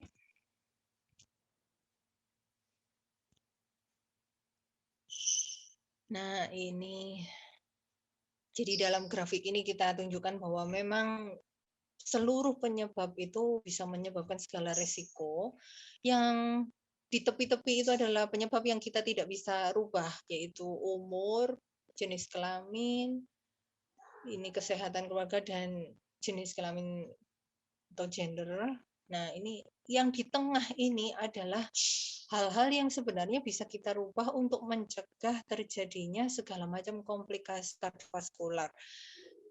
Nah, di mana yang sangat penting salah satunya adalah stres tadi yang saya bilang, karena terakhir ini zaman COVID stresnya tinggi ya, emosinya jadi tinggi, terjadi depresi, terjadi kecemasan yang berlebihan, lebih mudah marah, dan hal-hal ini akan menyebabkan gangguan dari kebiasaan hidup sehat kita dan mengubah sistem rutin yang normal di tubuh kita, dan itu menyebabkan hal-hal yang tidak kita inginkan seperti hipertensi, seperti adanya arteriosklerosis atau penyempitan pembuluh darah, kemudian bisa terjadi diabetes, obesitas, dan semua hal ini akan menyebabkan risiko kardiovaskuler meningkat, yaitu coronary heart disease atau CHD, itu penyakit jantung koroner, kemudian stroke, dan heart failure atau gagal jantung. Oke, slide. Nah, bagaimana sih sebetulnya terjadinya serangan jantung itu? Wah, banyak yang tanya, loh dok, gimana sih awalnya kok tiba-tiba pembuluh darah jantung bisa tersumbat, itu bagaimana begitu. Jadi pada awalnya adalah arteri yang normal itu aliran darahnya akan lancar karena salurannya bersih. Itu yang gambar paling kiri. Kemudian gambar yang kedua itu adalah jika kita banyak mulai makan lemak-lemak, nah itu lemaknya akan mulai menumpuk di lapisan endotel dari pembuluh darah kita. Itu akan mulai menumpuk begitu. Nah, inilah mulai terjadinya penyempitan di pembuluh darahnya kita. Kemudian di gambar yang ketiga, jika lemak itu masih stabil, artinya lapisan pembungkus lemaknya itu masih tertutup dengan baik, jadi lemaknya terbungkus dengan baik di dinding pembuluh darahnya kita. Ini biasanya orang akan merasa, saya nyeri dada dokter, tapi tidak sampai serangan. Jadi kalau aktivitas yang berat, angkat-angkat atau lari atau naik turun tangga, kok rasa dada terasa tidak nyaman begitu, nah kemungkinan adalah masih di yang ketiga nih, yang stabil ya. Namun kalau sudah mulai istirahat saja kok rasa tidak enak, berarti kita harus mencurigai bahwa lapisan pembungkus dari lemak yang ada di dinding pembuluh darahnya itu sudah mulai ada luka atau pecah yang warnanya biru muda, kecil-kecil itu. Nah, inilah yang berisiko menyebabkan jantung. Jadi luka ini nanti akan berusaha disumbat oleh badan kita seperti kita kalau luka di permukaan kulit. Jadi kita kalau sobek di permukaan kulit, badan kita akan segera membungkus. Jadi segera ditutup begitu. Nah, nutupnya luka ini akan juga menjadi sumbatan di pembuluh darahnya kita. Nah, itulah yang menjadi masalah utama yang kita sebut dengan serangan jantung. Oke, slide. Nah, ini ya, jadi di mana lapisan-lapisan lemak yang menumpuk sedikit, tambah lama tambah tebal. Jadi seperti gambar yang dia ada pembuluh darah dengan penumpukan lemak yang sedikit, ditambah lagi sedikit, plaknya bertambah. Plak itu plak tumpukan lemak ya, tumpukan lemak bertambah, akhirnya dia menjadi tebal sekali dan saluran pembuluh darah yang akan dilewati darah kita akan menjadi sempit. Jadi darahnya tidak akan lancar lagi untuk bisa kalau kita tidak hati-hati dan pecah seperti yang gambar paling kanan, jadi kita tidak tahu penyebab pecahnya apa, bisa karena tekanan darah yang tinggi sewaktu-waktu terjadi dan badan kita tidak mampu menahan, akhirnya membuat lapisan lemak itu pecah. Nah, akibatnya badan akan membuat respon untuk menutup lapisan pecah tersebut dengan mengirimkan darah yang akan menggumpal untuk menutup di situ. Nah, itulah yang menyebabkan serangan jantung. Jadi benar-benar tersumbat pembuluh darahnya akibat dari darahnya kita sendiri yang berusaha untuk menutup lapisan lemak yang pecah itu tadi. Oke, slide lanjut. Nah, ini ya. Jadi kalau kita makan banyak lemak, apa yang terjadi? Lapisan lemaknya akan menumpuk di pembuluh darah kita yang akan membuat dinding menjadi tebal karena lemak ya. Dan pembuluh darah yang untuk mengalirkan darah itu menjadi sempit. Jadi kebutuhan otot yang di belakang pembuluh darah yang harusnya bisa lewat jadi suplai darah yang harusnya untuk memberi makan otot jantung yang penuh oksigen itu jadi sedikit lewatnya dan kita akan merasa tidak nyaman. Mungkin orang bilang nyeri dada atau dada rasanya tidak nyaman, tertekan atau apa karena otot jantung kita kekurangan oksigen. Kenapa kekurangan oksigen? Karena alirannya tidak lancar. Kok alirannya tidak lancar? Karena dinding pembuluh darah yang untuk mengalirkan itu menjadi tebal dan alirannya menjadi sedikit, begitu ya. Oke, lanjut. Nah, ini proses terjadinya penyakit jantung koroner atau serangan jantung. Lanjut. Nah, itu ya, lapisan lemaknya akan menumpuk, semakin lama semakin tebal, semakin tebal. Semakin kita banyak makan lemak, maka penumpukan lemaknya semakin banyak, semakin tebal. Akibatnya darah yang harusnya mengalir, alirannya jadi tidak lancar karena salurannya menjadi sempit. Nah, pada saat dia pecah, tubuh akan berusaha menutup di area yang pecah itu. Nah, saat inilah Anda mengalami serangan jantung. Karena sudah tidak ada aliran darah yang bisa mengalir lagi dari situ. Akibatnya, otot jantungnya tidak mendapatkan cukup makan dan rasanya akan, nah kita akan bahas selanjutnya. Nah, gejala penyakit jantung koroner. Apa yang biasa dirasakan oleh orang-orang yang menderita penyakit jantung koroner? Nah, ini ya. Biasanya kalau kita bilang, "Dok, saya nyeri dada." Nyeri dadanya yang bagaimana dulu? Tidak semua nyeri dada adalah penyakit jantung. Jadi jangan langsung karena nyeri dada di sebelah kiri, kemudian merasa kok ada yang seperti tidak enak sampai menjalar di rahang, kemudian sampai di bahu kiri, sampai di lengan sebelah kiri, itu pasti jantung. Tidak, tapi pada umumnya memang kalau serangan jantung itu rasanya akan menjalar. Jadi bukan nyeri dada tertusuk, tetapi nyeri dadanya adalah rasa seperti rasa ditekan, itu rasa seperti dijepit, rasa seperti diikat, atau rasa seperti ditindih berat. Yang rasa itu menjalar sampai di tangan. Jadi bukan rasa seperti tertusuk ya. Kalau rasa seperti tertusuk bukan. Jadi kalau bilang, oh, rasanya seperti apa? Oh, seperti tertusuk, tembus ke belakang. Tajam sekali, kemungkinan besar bukan. Kedua, rasanya gimana? Kalau ditekan ini loh dokter, kok jadi lebih sakit ya? Oh, jadi bukan juga ya. Jadi rasa yang khas dari jantung koroner adalah rasa yang tidak bisa dijelaskan. Seperti tertindih berat. Jadi seperti kejepit, atau saya lebih banyak kalau tanya, bagaimana Pak atau Bu? Rasanya seperti didudukin gajah gitu. Nah, itu adalah rasa yang lebih khas untuk jantung koroner. Kemudian biasanya juga kalau memang jantung koroner akan diikuti dengan kecemasan. Jadi tanpa disadari, orang yang menderita serangan jantung ini akan ketakutan. Ketakutan yang tidak beralasan, kemudian jadi sesak napas, jadi sulit menarik napas karena rasa seperti tertekan berat itu tadi, jadi susah dia mau tarik napas. Kemudian keringat dingin banyak sekali seperti mandi mungkin, jadi baju bisa basah kuyup, kadang-kadang bisa disertai mual dan bisa juga muntah.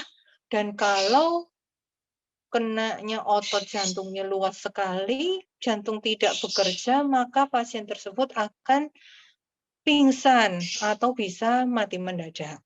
Atau bisa juga koma. Nah, kira-kira begitu ya. Lanjut. Nah, jadi selain itu biasanya ada itu ya, keringat dinginnya jumlahnya biasanya sangat banyak. Jadi bukan keringat seperti kita olahraga, tapi keringat itu jumlahnya banyak, mengucur, mengalir, dan rasa pusing seperti mau pingsan, kadang-kadang mual, muntah, dan susah sekali mau menarik nafas. Nah, ini adalah tanda yang khas untuk orang-orang serangan jantung gitu ya. Oke, lanjut. Jadi memang serangan jantung di sini ada beberapa klasifikasi, tidak semuanya berat. Jadi mulai dari klasifikasi yang paling ringan, yaitu yang tanpa gejala atau kita bilang dengan asimptomatik. Jadi penyakit jantung koroner ini memang tidak terlalu bergejala karena plaknya tipis, jadi tidak pecah. Akibatnya dia hanya mengeluh ada rasa tidak enak atau nyeri dada yang khas yang saya bilang itu, atau kita sering menyebutnya dengan angina. Tetapi tidak terjadi dalam setiap saat. Jadi mungkin hanya saat aktivitas ringan atau aktivitas berat dia mulai rasa sakit. Tapi pada saat istirahat, keluhan nyerinya akan berkurang. Kemudian slide. Nah, ini adalah tingkat berikutnya, di mana pada saat beraktivitas, baru dia akan merasa nyeri, dan nyerinya itu akan lebih lama hilangnya. Jadi, orang tersebut akan duduk 1-5 menit, baru rasanya akan lebih ringan. Dan bila dia melakukan kegiatan yang berat lagi, maka rasa itu akan timbul lagi. Jadi rasa tidak nyaman, nyeri dada, diikuti dengan sesak napas, diikuti mungkin rasa pusing, dan itu akan sekitar 1-5 menit dan menghilang saat istirahat. Ini adalah tingkat yang pertama, yaitu angina pectoris yang stabil. Bisa juga rasa nyeri itu didapatkan di dada, seperti tertekan begitu. Bisa juga rasa panas, bisa juga rasa panas itu menjalar ke lengan kiri, bisa ke leher, bisa ke rahang, dagu, dan jarang sekali memang ke arah kanan karena jantung manusia rata-rata berada di sebelah kiri, kecuali jantungnya Tuhan kasih di sebelah kanan. Ada memang beberapa orang yang posisi jantungnya di sebelah kanan atau dextrokardi. Tapi pada umumnya kita jantung ada di sebelah kiri, sehingga menjalarnya paling sering adalah di sebelah kiri. Lanjut. Oke, yang berikutnya adalah yang angina pectoris tidak stabil atau kita biasa sebut dengan enstemi. Nah, ini sebenarnya sudah termasuk di serangan jantung, tetapi memang bukan yang pembuluh darahnya tertutup secara total. Jadi masih ada sedikit yang bisa lewat darahnya, tapi rasanya tidak kalah dengan yang serangan jantung betul. Jadi nyeri dadanya tidak hilang dalam 1-5 menit, tapi bisa lama dan bisa semakin meningkat rasanya. Yang sebelumnya tidak begini, kenapa sekarang rasanya lebih tidak nyaman, dan pada saat kambuh lagi lebih tidak nyaman lagi, dan biasanya sudah terjadi perubahan. Wih, belum, jangan terlalu cepat slide-nya. Mundur lagi. Nah, jadi biasanya di rekaman jantungnya itu sudah ada kelainan, meskipun bukan yang serangan jantung gitu ya, tapi sudah ada kelainan. Jadi kalau dokternya minta tolong direkam jantung, di rekaman jantungnya sudah tampak kelainan. Oke, slide berikutnya. Nah, ini yang kita sebut dengan serangan jantung betulan, yang STEMI. Nah, ini yang berat, yang sampai biasanya rasanya tertekan, diremas, tercekik, berat, rasa panas, yang berlangsung terus-menerus, tidak ada rasa meredanya, meskipun pasien sudah istirahat masih tetap sakit luar biasa, dengan keringat dingin, biasanya pasien ada rasa ketakutan luar biasa, gelisah, dan biasanya direkam jantung, dokternya di UGD juga langsung tahu bahwa ya ini ada serangan jantung begitu. Nah, ini kondisi-kondisi yang harus segera dibawa ke rumah sakit begitu ya. Oke, Dokter slide. Evelyn, mohon maaf 2 menit lagi Dokter Evelyn. Halo, Dokter Evelyn. Slide berikutnya. Ya. Nah, bagaimana mengatasi serangan jantung? Serangan jantung atau penyakit jantung koroner. Ada 2 hal yang utama di sini, dengan terapi obat dan bisa dengan operasi. Jadi untuk terapi obat, banyak sekali obat yang dipakai, makanya biasanya orang sakit jantung, obatnya kok banyak sekali ya dokter? Iya, obatnya memang banyak sekali dan harus rutin diminum, tidak boleh putus. Kalau putus pasti keluhannya macam-macam. Memang jumlahnya banyak sekali, jadi sebaiknya kalau orang sebelum sakit jantung koroner atau terpaksa kena jantung koroner, lebih baik punya BPJS supaya tidak berat di biaya. Yang kedua adalah terapi surgical, jadi bisa dibilang semi operasi atau operasi begitu ya. Bisa dengan bypass, bisa dengan pasang ring kalau orang-orang umum. Oh, pasang ring begitu. Lanjut, slide berikutnya. Nah, apa sih yang pasang ring? Biasanya ini yang menarik. Pasang ring itu bagaimana sih? Nah, pasang ring itu adalah seperti di gambar itu ya. Jadi bukan operasi, dia hanya memasukkan kateter panjang untuk memasukkan ring yang modelnya seperti pirnya ballpoint zaman kuno itu. Nah, itu dimasukkan di pembuluh darah untuk mendorong plak yang ada di dalam pembuluh darah supaya aliran darahnya kita menjadi lancar kembali. Jadi yang sempit itu dibuka. Jadi kalau memang tersumbat, sumbatannya dibuka dengan pemasangan ring itu. Jadi bukan operasi ya. Jangan berpikir bahwa waduh orangnya sudah pasang ring ini udah operasi. Bukan, hanya dipasang ring itu yang modelnya jaring-jaring itu tadi di dalam pembuluh darah koroner kita. Oke, next. Nah, kalau yang kita bilang operasi adalah yang bypass, di mana dipasang pembuluh darah baru untuk menyambung dari pembuluh darah utama ke pembuluh darah koroner yang bagian belakang. Nah, ini yang memang kita sebut dengan operasi. Operasi bypass namanya. Jadi dipasang pembuluh darah baru untuk membuat saluran baru. Jadi tidak utek-utek yang tersumbat, tapi dibuatkan saluran baru. Oke, next. Nah, jadi bagaimana kita mencegah penyakit jantung koroner? Ada 7 hal yang harus diperhatikan. Yang paling penting, yang pertama adalah hindari rokok atau segala jenis produk tembakau. Nomor 2 adalah harus aktif secara fisik, jadi tidak boleh diam-diam, harus olahraga, harus aktif. Yang ketiga adalah makanlah makanan yang sehat. Yang keempat, jangan gemuk, jadi jaga berat badan Anda tetap dalam batas normal, tidak boleh kelebihan berat badan.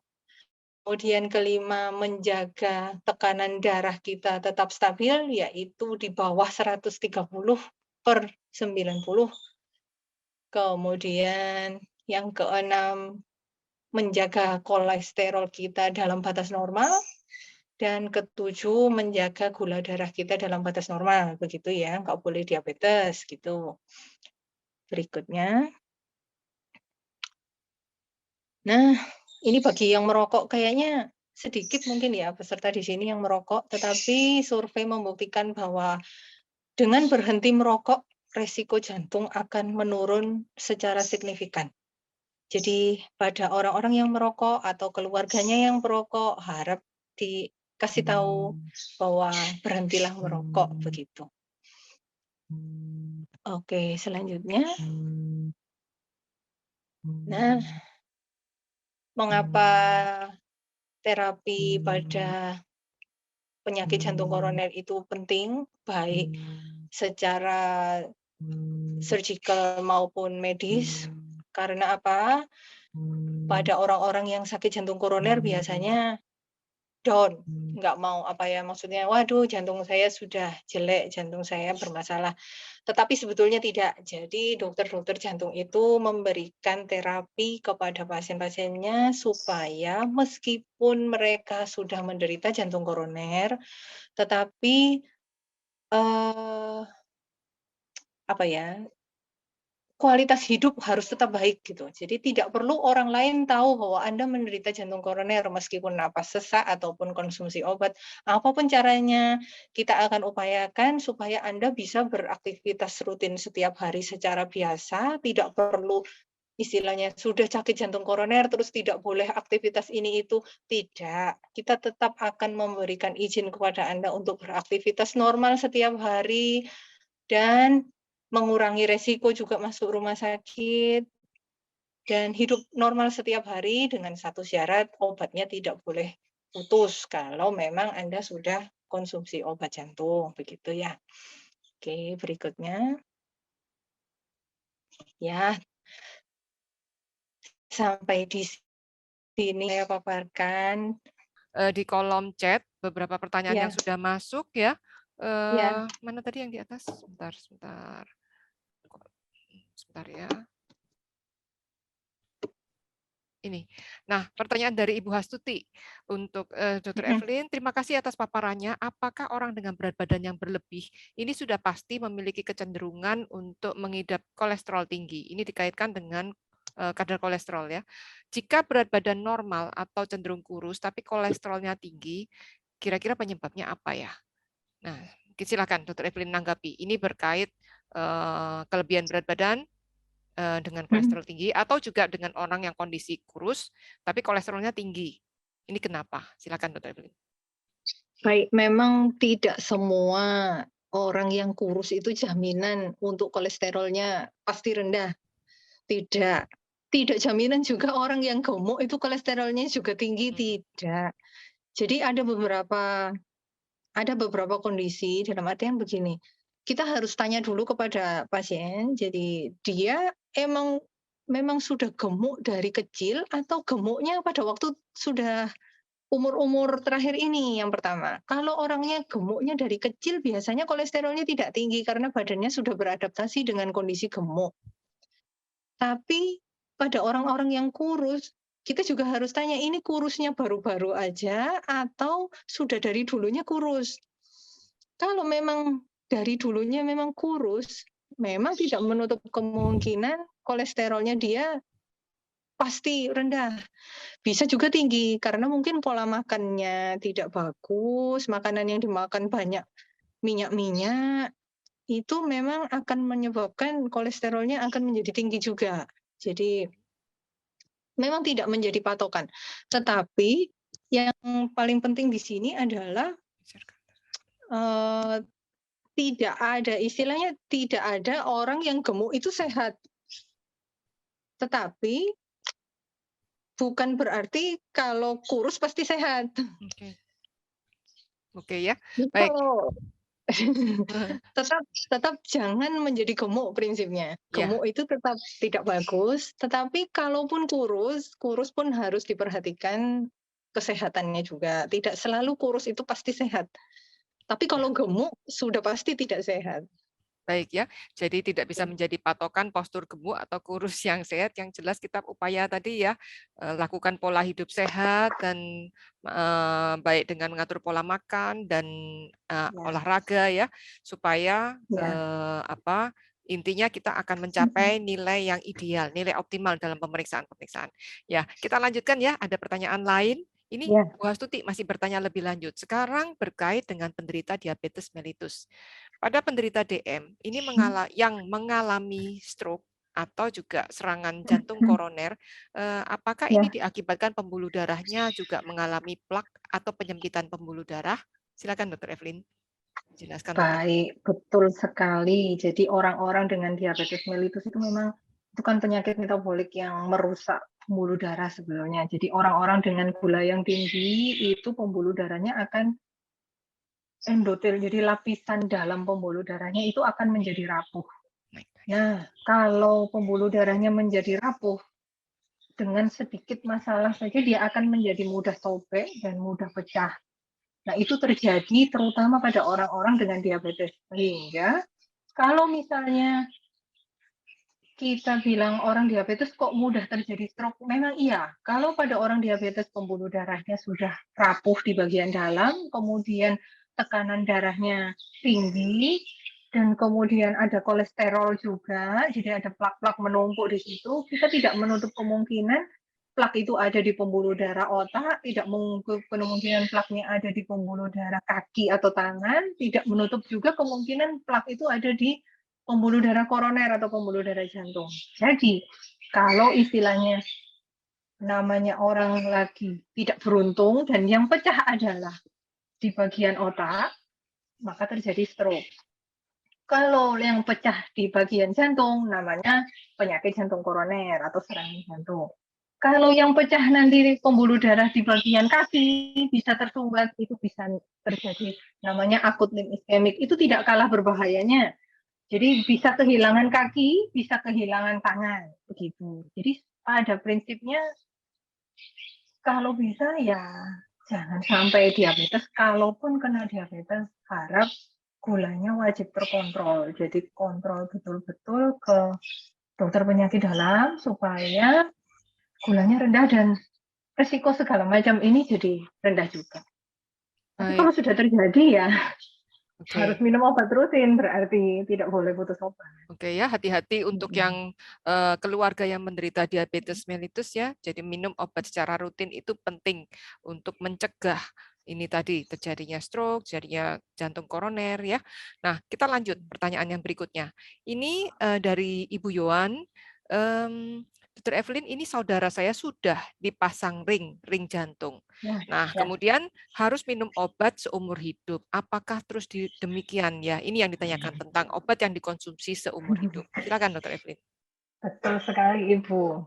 Jadi memang secara pedoman setelah pasang ring itu ada obat wajib yang kita berikan. Yang kita berikan dalam dua episode lah begitu. Jadi episode pertama adalah obat lengkap dua macam pengencer darah lah, kita kalau bilang antiplatelet, 2 macam obat pengencer darah dengan obat kolesterol, dengan obat anti nyeri, dengan obat darah tinggi, atau ada konkor, disemprot atau apa segala macam tadi yang sempat saya jelaskan pada waktu di slide. Banyak sekali obatnya. Nah, itu minimum diberikan 1-2 tahun, kemudian dilanjutkan, memang dikurangi jumlahnya. Jadi setelah tahun pertama atau tahun kedua dievaluasi stabil, akan dilanjutkan lagi dengan obat pengencer darah, tapi biasanya hanya 1 macam, dengan obat kolesterol, dengan obat pendukung lainnya sesuai dengan kondisi. Nah, itu akan dilanjutkan sampai akhir hayat. Memang benar begitu. Dan itu kalau di-stop memang akan menimbulkan, yang paling takut kita adalah orang-orang yang sudah dipasang ring, namanya ring itu kan benda asing yang dipasang di pembuluh darahnya kita. Tetap saja namanya benda asing. Jadi kita harus merawat benda asing itu supaya tidak ditolak oleh tubuh kita. Kalau ditolak, dalam artian kalau tubuh kita menolak itu kan seperti keloid itu akan timbul jaringan-jaringan baru untuk menutup. Akibatnya akan tersumbat lagi pembuluh darahnya. Itulah kenapa diberikan obat macam-macam itu, gunanya adalah supaya ringnya tidak tersumbat lagi. Jadi obat yang Anda minum sampai akhir hayat itu gunanya adalah merawat ringnya supaya dia tidak tersumbat lagi. Cuman itu prinsipnya. Baik. Ya, terima kasih. Saya kira cukup jelas ya. Pertanyaan lebih lanjut ini dari Ibu Endang Setiawati. Ini guru saya ini sekarang posisi di Bali ini. Nah, Ibu Endang menanyakan, kalau penderita dipasang ring, biasanya jumlahnya sampai berapa ya pada penderita jantung koroner? Nah, mungkin Dr. Evelyn bisa jelaskan ya. Ini juga berkait proses ini ya. Juga tadi kalau fasilitas BPJS bagaimana? Silakan Dr. Evelyn. Ya, Ibu Guru. Waduh. Jadi nggak enak ini gurunya Dr. Santi. Jadi kalau kita bilang sampai berapa, saya tidak pernah membatasi. Maksudnya saya tidak pernah melihat ada batasan jumlah ring yang dipasang. Jadi saya pernah mendapatkan pasien yang sudah dipasang sampai 9 ring. Bayangin itu 9 kali 70 ya, dapat mobil Pajero Sport lah kira-kira. Itu kalau 1 ring harganya 70 juta. Kalau dia sudah dipasang sampai 9, ada yang sampai 9 gitu, tapi sebetulnya kalau jadi secara teori sebenarnya secara pedoman ada beberapa kasus itu yang pilihan utamanya sebenarnya bukan pasang ring tetapi operasi bypass. Tapi banyak sekali orang yang setelah dibilang harus operasi bypass terus takut. Akibatnya mereka memilih coba pasang ring dulu lah, kan ring nggak pakai operasi. Oh iya, mari kita coba. Pada saat dicoba, aduh ternyata tidak bisa 1, tidak bisa 2, jadi diulang. Setelah dipasang 2, kok masih nyeri dada. Dipasang lagi yang ketiga, dipasang lagi, terus sampai saya pernah dapat 9. Nah itu sebetulnya kalau secara benar memang harusnya tidak sebanyak itu. Jadi pada umumnya ya sekitaran 3-4. Kalau serangan jantung ya 1 aja. Itu jumlah yang normal gitu ya. Tapi kalau dengan misalnya Dr. Santi tadi bilang untuk BPJS, alangkah baiknya semua pasien jantung punya BPJS. Meskipun hanya hipertensi saja, saya sarankan punyalah BPJS. Karena obat hipertensi pun akan Anda minum seumur hidup. Apalagi kalau sudah pasang ring, 1 ring aja perkiraan 70 juta, kalau diulang-ulang dan harus dievaluasi ke depannya juga biaya tinggi. Kemudian obat-obat yang diminum juga jumlahnya ajaib banyaknya. Ada 1 obat yang harus diminum itu pun 1 kali klaim per bulan 1 jutaan. Jadi 1 kali klaim obat mungkin sekitaran 1,5 juta. Nah, alangkah baiknya kalau memang punya BPJS. Tapi kalau jumlah ring memang sebenarnya tergantung masing-masing dokter. Jadi nanti dinegosiasikan. Baik, ya. Jadi tergantung kondisi pasien ya, dan tetap harus kontrol dokter ya. Kita lanjut Dr. Evelyn. Ini kita berkejaran dengan waktu, tapi pertanyaan juga banyak yang bagus dan kita semua perlu mendengar jawaban dari Dr. Evelyn ya. Dari Ibu Carla, ini jika kita mengalami penyempitan pembuluh darah jantung dan harus minum obat jantung, bila mana terapi obat itu bisa dihentikan? Artinya minumnya sampai kapan obat-obat jantung ini? Silakan Dr. Evelyn. Nah, minum sampai kapan tergantung kembali. Jadi masalah utamanya di jantung apa dulu? Jadi penyakit jantung itu tidak hanya koroner, jadi ada penyakit jantung hipertensi, ada penyakit jantung katup, ada penyakit jantung di ototnya, ada penyakit jantung. Tergantung masalah utamanya di kasus apa dulu. Kalau memang hipertensi berarti kita harus mengajari Anda sampai bisa lulus, dalam artian kalau masih bisa diselamatkan, jadi pola hidupnya dirubah, dibikin tertib, dibikin bagus, makannya, minumnya, aktivitasnya, olahraganya semua dibikin optimal istilahnya dan tertib. Jadi pasien itu dievaluasi kembali, beliau-beliaunya tertib, olahraganya bagus. Obat hipertensi biasanya akan mulai diturunkan dosisnya, bahkan tidak menutup kemungkinan bisa lepas.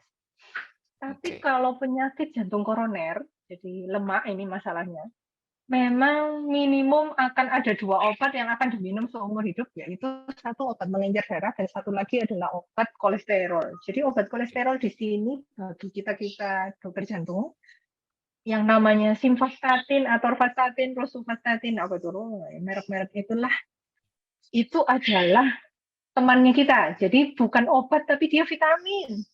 Jadi jangan berpikir dokternya, dok ini kok lemak saya, kolesterol saya udah bagus, misalnya memang penderita jantung koroner ya, dalam artian di sini kita harus tegaskan bukan pasien yang normal, jadi memang penderita jantung koroner. Jadi dok ini lemak saya udah normal dok, tapi kenapa dokter kasih obat kolesterol terus ya, nggak pernah berhenti nih obat kolesterol? Oh iya Bu, tujuan kita. Iya Pak, tujuan kita bukan untuk menurunkan kolesterol sekali lagi. Jadi tujuan kita adalah menstabilkan plak. Menstabilkan plak itu artinya apa? Yang sudah ada lemak menempel di dinding pembuluh darah tadi itu dipadatkan supaya dia menempel nancep. Plak nggak bergerak dan tidak pecah. Karena yang kita takutkan adalah jika dia pecah. Kalau dia pecah, kita serangan jantung. Jadi plak itu harus menempel padat di dinding pembuluh darah. Dengan cara apa? Minum obat kolesterol itu tadi. Jadi meskipun istilahnya, dok LDL saya ini udah 80-an loh. Oh nggak apa-apa Bu, minum aja terus. Kalau bisa di bawah 50 gitu. Jadi itu adalah semacam, anggap saja itu vitamin Pak. Anggap saja itu vitamin Bu. Yang penting kolesterol itu tidak tinggi dan plaknya padat. Tujuannya supaya Anda tidak serangan jantung. Cuman itu. Baik, ya. Kita lanjut ya, Dr. Evelyn. Terima kasih. Sekarang pertanyaan dari Ibu Febe. Nah, ini Ibu Febe ini suaminya juga sudah dipasang ring dan minum obat terus, yang disarankan terus minum, yang ditakutkan Ibu Febe. Apakah obat-obat ini berefek pada kesehatan ginjal? Dan bagaimana bila obat-obat ini dihentikan? Nah, Bu Febe jadi ragu-ragu, mohon penjelasan, Dr. Evelyn. Tidak apa-apa, Bu Febe. Jadi obat-obat jantung itu semuanya aman untuk ginjal.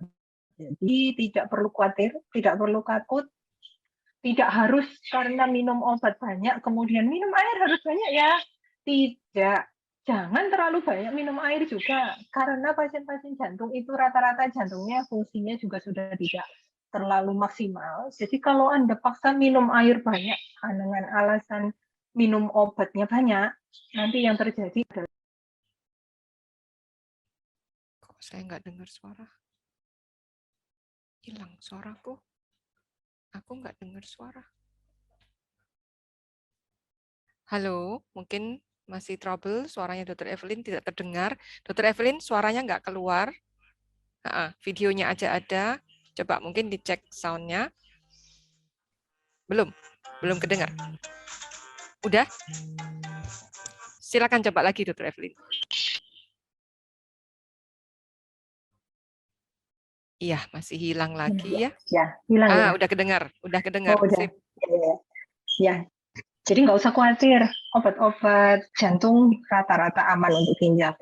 Kalaupun memang ada gangguan ginjal, kalaupun terjelek ada gangguan ginjal dalam artian kreatininnya agak tinggi atau apa, pasti dokter jantungnya akan menyesuaikan obat-obat itu yang sekiranya aman untuk ginjal. Baik. Pasti akan diganti-ganti dan disesuaikan. Baik.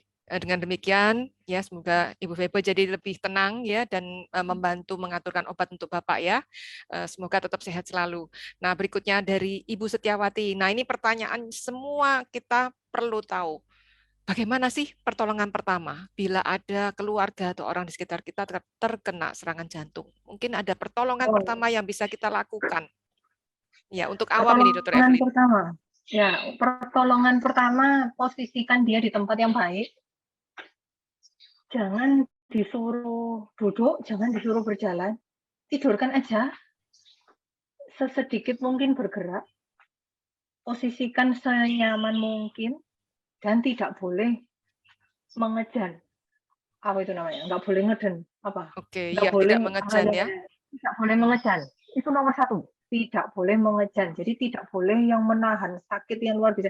Jadi ditenangkan, tenang, di posisikan tidur. Kalau adanya lantai ya sudah di lantai. Kalau adanya kursi ya sudah di kursi. Posisikan saja setenang mungkin. Jangan dikasih minum ya. Nanti tersedak biasanya. Jadi diposisikan senyaman mungkin dan segera siap untuk dibawa ke rumah sakit. Sudah saja. Oke ya. Jadi yang penting satu, kita tenangkan Jangan pasien. Hoax itu ya, dokter. Ya. Banyak sekali hoax saya ditanyai. Ya. Ini benar nggak ya? Ini benar nggak ya? Ada yang disuruh batuk-batuk, ada yang disuruh tambah meninggal nanti itu juga batuk.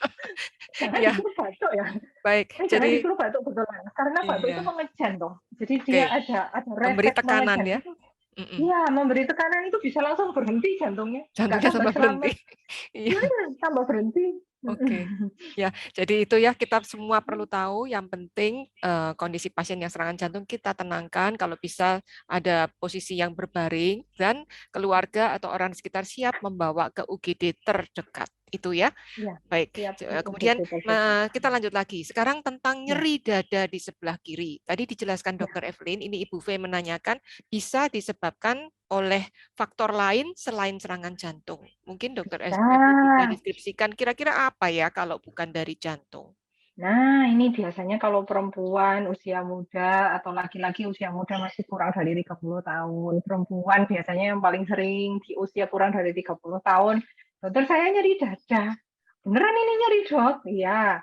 Terus nyerinya gimana? Oh iya, karena dia sudah membaca Google, kemudian dirasa-rasa sendiri. Oh iya, nyerinya sampai rahang, sampai bahu, sampai... Tidak selalu. Jadi kita harus membedakan. Kalau nyerinya itu rasanya tertusuk, memang ada keringat dingin, memang ada rasa tidak nyaman, mungkin bukan dari jantung kalau usianya masih muda, kemungkinan besar dari lambung atau dari gangguan otot. Jadi kenapa saya bilang lambung? Karena lambung sama jantung itu letaknya dekat sekali, dia tetangga nempel rumah. Jadi kalau lambung bermasalah, habis makan pedas, habis makan santan-santan, habis apalah yang meningkatkan asam lambung, kemudian terasa nyeri dada sampai keringat dingin begitu, kemungkinan itu asalnya dari lambung, bukan dari jantung begitu. Jadi kita tetap mesti evaluasi kembali usia muda. Kemudian kalau wanita biasanya nomor 1 saya akan tanya, ini mendekati periode menstruasi atau sebelum atau sedang menstruasi atau sesudah menstruasi. Biasanya kalau wanita di dekat-dekat periode itu akan sering keluhan nyeri dada. Baik, iya. Terima kasih, Dr. Evelyn. Mungkin juga saya mengingatkan, karena kita dalam masa pandemi, pada saat penderita COVID, banyak juga terjadi nyeri dada di sebelah kiri. Nah, itu juga bisa. Ya, sesuatu yang terjadi karena proses inflamasi di dalam paru-paru kita, yang disebut dengan pneumonia COVID, itu juga menyebabkan nyeri dada. Jadi, kita perlu cek dahulu dari mana letaknya ini tadi ya. Jadi, ini beberapa penyebab nyeri dada kita sekarang sudah tahu. Dan untuk tahu penyebab pastinya cek lebih lanjut dari lab dan pemeriksaan lainnya. Oke, itu ya banyak yang kita pelajari hari ini. Berikutnya, aduh ini waktunya udah kejaran betul, tapi sayang banget ini bagus-bagus. Ibu Herliana tanya ini, kalau minum obat kolesterol, apakah itu menyebabkan kelemahan otot? Saya pernah mendapatkan info ini. Dr. Evelyn bisa jelaskan? Memang bisa, memang bisa. Ada salah satu efek samping dari obat golongan statin adalah menyebabkan nyeri-nyeri otot. Tapi kondisi itu memang bisa dibilang sangat jarang terjadi. Tapi seumpama Anda minum obat golongan statin itu, entah simvastatin atau atorvastatin atau rosuvastatin, dan Anda merasa otot-otot itu sakit sekali, alangkah baiknya segera bilang ke dokter dan obatnya dihentikan. Oke, ya. Jadi kalau ada keluhan dengan mengkonsumsi itu kembali ke dokter yang memberikan ya, jelaskan apa yang dirasakan. Baik. Kemudian ini satu lagi saya kira ini terakhir ya, Ibu Hastuti nanya ini jika cek kolesterol, asam urat dan gula darah sendiri di rumah dan mulai ada kenaikan dari batas normalnya, apakah langsung periksa ke dokter atau bisa dijaga sendiri dengan pola hidup sehat? Mungkin ini tergantung kondisinya ya, Dr. Evelyn ya. Iya, tergantung dong. Tergantung kondisi Kalau kita memang nggak bisa masih langsung. Iya. Kalau memang harus menjaga hidup sehat itu ya memang Ya, harus menjaga memang hidup harus. sehat. Memang harus. Jadi kalau sekarang kita bilang masalah obat, kita mesti evaluasi dulu ini riwayat sakit jantung atau riwayat serangan jantung. Karena riwayat serangan jantung, riwayat kencing manis saja atau riwayat darah tinggi saja, itu target LDL-nya juga berbeda gitu. Jadi harus disesuaikan dengan riwayat sakitnya untuk menentukan target LDL-nya. Baik, Dr. Evelyn satu lagi. Ini tentang satu case dari Ibu Endang Bali menanyakan tentang seorang pasien yang CABG beberapa tahun lalu harus dipasang ring. Nah, jadi bagaimana supaya setelah bypass sudah aman? Maksudnya gimana prosedur yang sebaiknya setelah ini CABG dipasang ring kemudian bypass dan macam-macam? Biasanya kalau habis bypass dan masih harus dipasang ring berarti grafnya atau pembuluh darah yang dipasang itu tadi terjadi penyempitan juga. Jadi setelah bypass mungkin pola hidupnya masih kurang bagus. Atau kolesterolnya masih tidak terkontrol, atau gulanya masih tidak terkontrol, atau apa penyebab lainnya kita mesti cari. Tapi kalau seumpama sudah akhir pasang ring, jadi sudah beres sekarang, berarti ke depannya pola hidup harus lebih baik karena resiko penyumbatannya sudah terbukti masih ada dan cukup tinggi, terbukti dengan adanya pemasangan ring berikutnya itu tadi. Kemudian yang kedua, obat tidak boleh putus. Benar-benar tidak boleh putus. Jadi tidak boleh bilang, waduh dok, saya lupa minum obat, nggak boleh. Baik, selalu diingat ya, kemanapun obatnya harus tetap dibawa ya. Itu untuk menjaga keluarga kita atau kita sendiri yang pernah mendapat terpasang ring. Nah, terima kasih banyak sudah mengikuti acara Beauty and Wellness Seminar online dari Iris Beauty Clinic. Ingat, jaga kesehatan, bahagia selalu, dan bersama kita lalui badai COVID-19. Kepada seluruhnya, saya ucapkan terima kasih banyak, terutama pada narasumber kami yang luar biasa, Dr. Haridana Indah Mahdi, spesialis penyakit dalam, kepada Dr. Evelyn, spesialis jantung, juga kepada seluruh opa, oma, saudara-saudari, kakek, nenek semua, semoga kita semua selalu diberi kesehatan, dilindungi Tuhan Yang Maha Kuasa, dan berbagi.